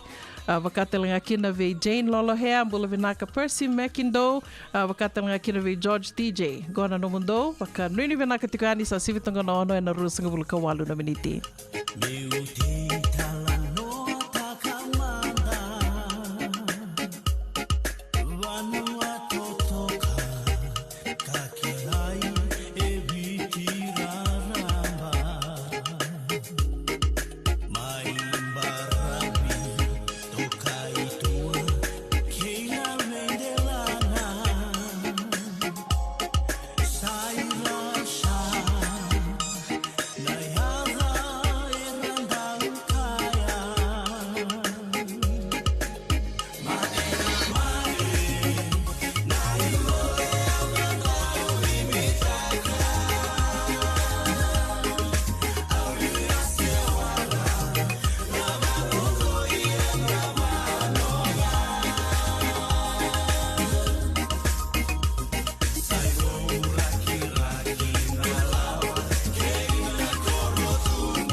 Vagarobuka, Radio Bulan Dovata San Francisco, Mekauti Kanda Vatamai. So if you're interested in learning, right, our campaign is open to everybody. So we would love to be able to provide you a basic education on finance. Kaya baka long binaka may sana kadua, sana tiko binaka talingana kena isaw. If you are thinking debt, you will attract debt. Na raw kan lang ni tos na chana kemu isau, me baka na ibakatangan tanyan ni nomutumbu. Rangoda na imbalan-balan di vaka sa manggo kena bunga tala na nonda programa boro taki. En ono na kalopa na via kami di boro muka vi kemudo ya Amerika. Dona kalopa na singile di boro wai vi kemudo mai viti. Wakai labo ena boro muka. Rangoda kena na nonda vaka sala na kena daw ena vika wakai labo. Radio Bulan Dovata San Francisco. Mekauti Kanda Vatamai. Empower and the Southern California Pacific Islander Community Response Team e bakaru takana program semni so me kuiko girmai and onurua ono saiba dua dio ono. Nada besar mata begule kenen tono no life insurance policy my Lincoln Heritage. Sinang ayaw sa nagkakil ni Tuta nagkatil kabitu ni Agostita na 2022 o sangir takasarabiri ni tauna. Kami ngaya kena maga ngaya salah ko mana check. Sengat tali ni biara, sengat sarangan ni biara paling lain. In time sarangan mai. So nanti liwar kata tunda warna. Kau tunggu. Kau salah lo buat bengo kamu bilang tak. Nakambani bilang kan gua na heritage link. Ni, namun bilang sarangan. Sengat tali itu nak kaya. Wakatar tutu nak kena. Bahkan nak kena pepo work itu tak. Kami suami. Nak kira kena timber ke apa. Sen tu bikin dari labu lewaya. Minta samu kena kisi, lalu ni marong kena ngona mojuri paling bul. Kaki na kar takkan kondo na insuang. Baya serangan na muna. The Lincoln Heritage Life Insurance dodonga so muna claim na lo menurusang bul ka banewa. Kaya sa ruwan ang bagi o tinapolsing gaya na lenga, di ko na beba sa oray. Dawi mati sa siyanga. Raw sarana baka lew fo mo na telefoni. Text mai kina was seva walu bandua tolu walu lima ena kena itu matelai. Radio Bulan Dovata Mekauti Kanda Vatamai. Mai San Francisco ki burubura. Sema mai ngai waseyani.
Samu mata enda votu na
Muna rin dangi ke ngusu itu boya au ndiba mandanga mindua engir mai me waka madala taka mai bion na bali ni serea au ndo vir na sere utali taka iau senga tuku ni kilana ganga ni sere waka via urteo Tō wasa tiu ngā waka India, iana kai Andre kina miu kila.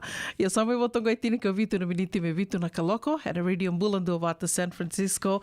Me kau te kianta wata mai, waka nuni wenaka tiko ani se venga na vanua, o ni se ama tiko mai kina e kawi wenaka ni kua, ndonga na kainda waka winu wenaka takatiko, se mani venga na vanua, and then se ama tiko mai kina nduindu na singa, nduindu na vanua. Ia rao ninda mai vese mati nda ndua wata tiko, and nonda wata watonga na radio mbulando wata. O te oti tiko ni wasi ni ngauna ni rongo mai bali ni songo e nei kawi ni kua widanga nei tukutuku i tiko ngoa me kadhiwa ki tiko yani na matainga o iana nonreto sasanga tiko ni sasanga ni Komuni Lavo ke na Kanibe Buke so member leta tiko na Colonial War Memorial Hospital CWM mai viti karto biutapata tiko na First United Methodist Church of Santa Rosa gorto mai na Montgomery Drive mai Santa Rosa tiko ngana na panitaliboni na gembiutika ni na tikindua wa sambiuta o tiani na nonda wata na radio mbulando wata na gembiuta li tiko yani vekemni na via kilasa ratu ngā ngona na bani taliboni rao ni uniwe tartarani kina ka me mbaleta tiko na nomuni dhau se mani onivia wako te ani na nomuni Kanibe Buke wakai lavo se tiko mbeaka sona ia iao ni na via sulia me rao ni na laki wakatoro i dhakitaki tiko kina na vengaravi na wali mbula lebu mai suwa rao ni uniwe tartarani kina taliboni vitu saiba vitu rua dua vitu dua lima vawalu se vitu saiba vitu saiba tolu saiba tolu me utoka rua takatale matani ya vitu saiba vitu rua dua vitu dua lima vawalu se vitu saiba vitu saiba tolu saiba tolu ngai mbiu talitu ngayani na QR code ka rao ni na gai scan taka me na gai wakamatata taki tuku ani wiki mni na wika so me mbaleta tiko na sasanga ni Kanibe Buke kena walimbula lebu mai suwa tuku katarava go me mbaleta tuku ngana non reto soli na tikina o na kelo soli ni tikina o na kelo USA na wakaidhuri tiko na wakarawa isaranga ngoa na ikarua sanga bulu ka vani singa teka butiko na ndua na kaloka na singa lebu ndua kina lima na kaloka na kavi wakaidhuri tiko na 3600 J Street, Sacramento.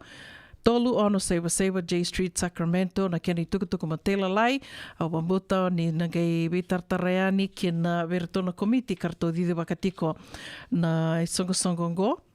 Songo ni tikina o na Kelo USA na inaki ngani na nonreto soli o ia membalete tunga nonreto sasanga me na laki waka iaya takitiko na bebal ni wai so se na dispensaries e na tinka tolu na koro e na tikina o na Kelo.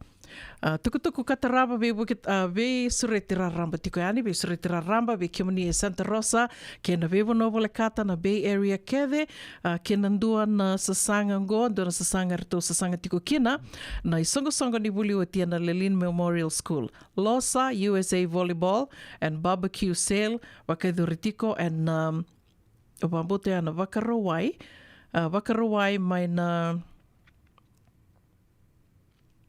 ena tolu ena wakaidhoritiko ena tinikandua na kaloko ena mataka wakarawai na ka walu ni singa ni wula chulai wakarawai ni ka walu ni singa ni wula chulai ma na tinikandua na kaloko ena mataka kina lima na kaloko ena kavi ke wakao ni do tali taka na volleyball se ni ngole mandanga yani ngondo na ngono binaka nile ngande wakamata bubali sota wakamata we wakani bring your families na volleyball e wakaidhoritiko ka voli takitalitunga na barbecue dona lamb chops runa toa, sausage, potato salad, coleslaw, tapioca, buoni kau ke nandona tawai Waimbeka se waini moli tō wakarotaka tiko ngona losa USA Volleyball ka waluni singa tulai ne ka waluni singa wakaroa ioia tinikandona kaloka na mataka kina limana kaloka na kavi e na wakaidhuri tiko na Galvin Community Park mai Santa Rosa tolu saiva Yulupa Avenue, Santa Rosa, and a beautiful and in a kiana tikindua and non the bata batongo on the radio bulando bata.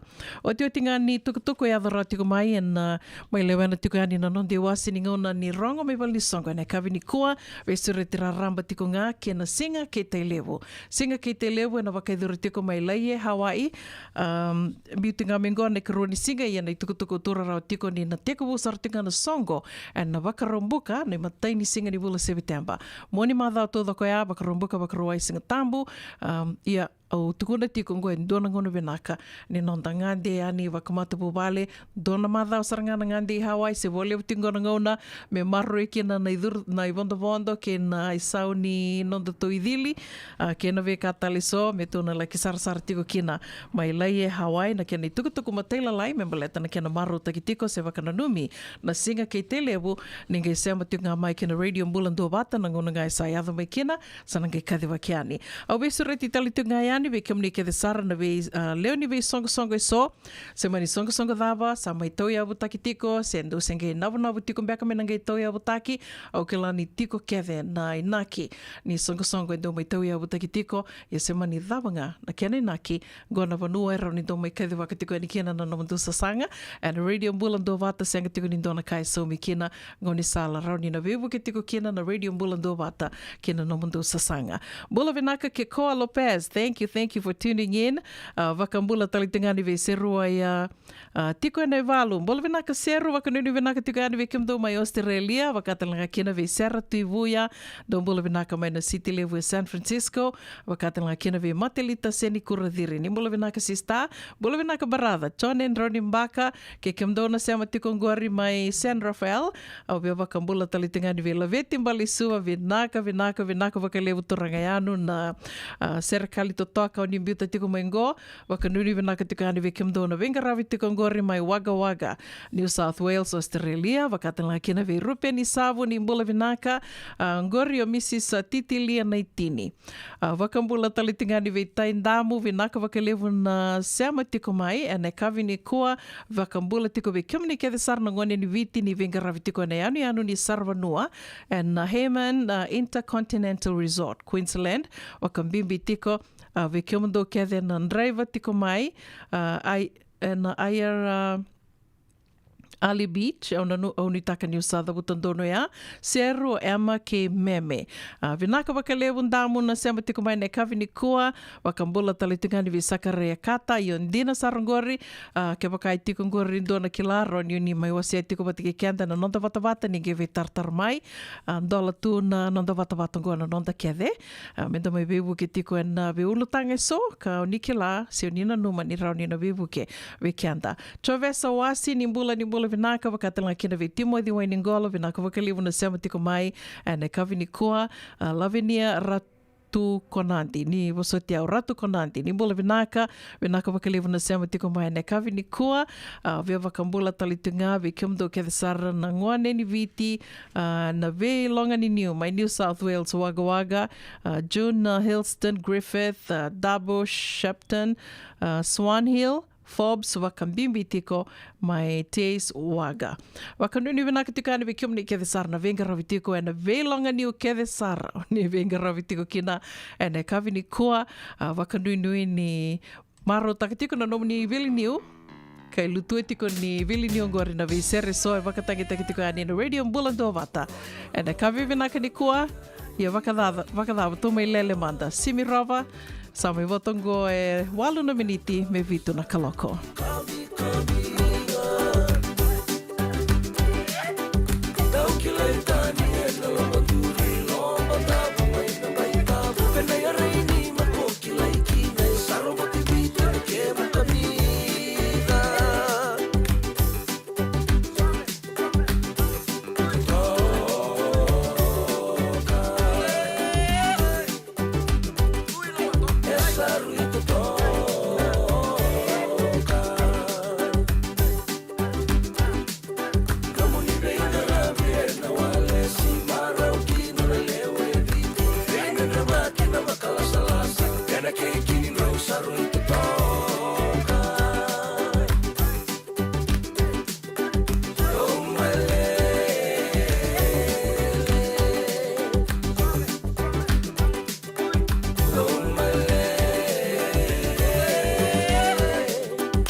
Ia nei tawi sera talinga wa iamba mai ve simi rova sa mai dawatiko kina na nonde wasininga ona vata and e kawi ni kua au nutaka ni oni talitaka na ve ulutanga ke sara mai dora ki ani na nonde wasininga ona vata ne kawi ni kua ko sureti kamni ke wakao ni adalata na ne robe talanoa ke Mrs. Titilia Naitini moninga i Sikowayani na Radio Mbulando vata YouTube channel and tiko ani kina na ne robe talanoa wakatela kina ne robe talanoa ke Nick Leonilangi and wukunga ni porokaramu sen Kornibuli sa mai toia wuta ki tiko yan Caregiving Academy and agai rauni ni Sikowa ni rongoda menge matata viki mani ia duanga na kauro ni tuku no yani dangan dreba keve na dana ngandreba keve na be bakarara mataki na vika keve sara ertu bakaru takatu na be porokaramu iso na modules na porokaramu ni wuli wakamibi tiko viki mani na senge yadho bo tiko mai and buku ni green card o wakalisio tela green card se senga ke oni senge ado bonga mai Amerika ngondo ngoni salubinaka menda mai bakarota ki kanda kina na buku ni vangara dakadaka wakanoni binaka tiko yani ni ndo na kavi binaka be kanda na kavi ni kua ni mataka nge mai beto mani tiko yani o ratu pedili na novo non te wasi ni ngona vatanga ina ve ka ke sara ndo mai daura ki tiko yani ulutanga lilio wiso ulutanga la na beauty ko yani na nito YouTube channel ko ya bimbi kina monindo se matiko mai na Radio Mbulando vata ni o se yani na nando vata vatongo ndo na like ke rautalinga ni ninga ndo Sikowa na Radio Mbulando vata YouTube channel subscribe kina and abebu ke sara tiko bakalebu na kena mai didi bakitiko na nando vata vatongo na Radio Mbulando vata bakatalinga kina na Instagram ke rau ni ninga i murike to talitunga na Instagram na bebu ke talitunga bakalebu bakanoni binaka se mani tavi davanga ngaravitiko na mbongi ni kua singalebu ni kua kavi ni kua na muni to kaningo una vuninda kua mea dova na ngaunan dana gai veirongo din domo talitiko kina ni te wakadengo takamanda. Niko sama ngoletan isa nongu senikamu auna kaya beka meusukani sama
ko ida buta na bitan lang ko na ngauna na sere. Sa dotu lang nga son to. Pakai lala ba suri nung gabo ka boka. Bata pa kani sabo lang dito mo nando dito kay. No bitang ni signal to to sunan tang gabo ka boka. So ba sini naket lalo tal lang gabo. Ni Sambulo Binaka. Sama mai kawasean in a radio Bulando Mata San Francisco. Darungodi na toluk na bito na klok na kama ni moniti kina borobuka be kema da way Amerika.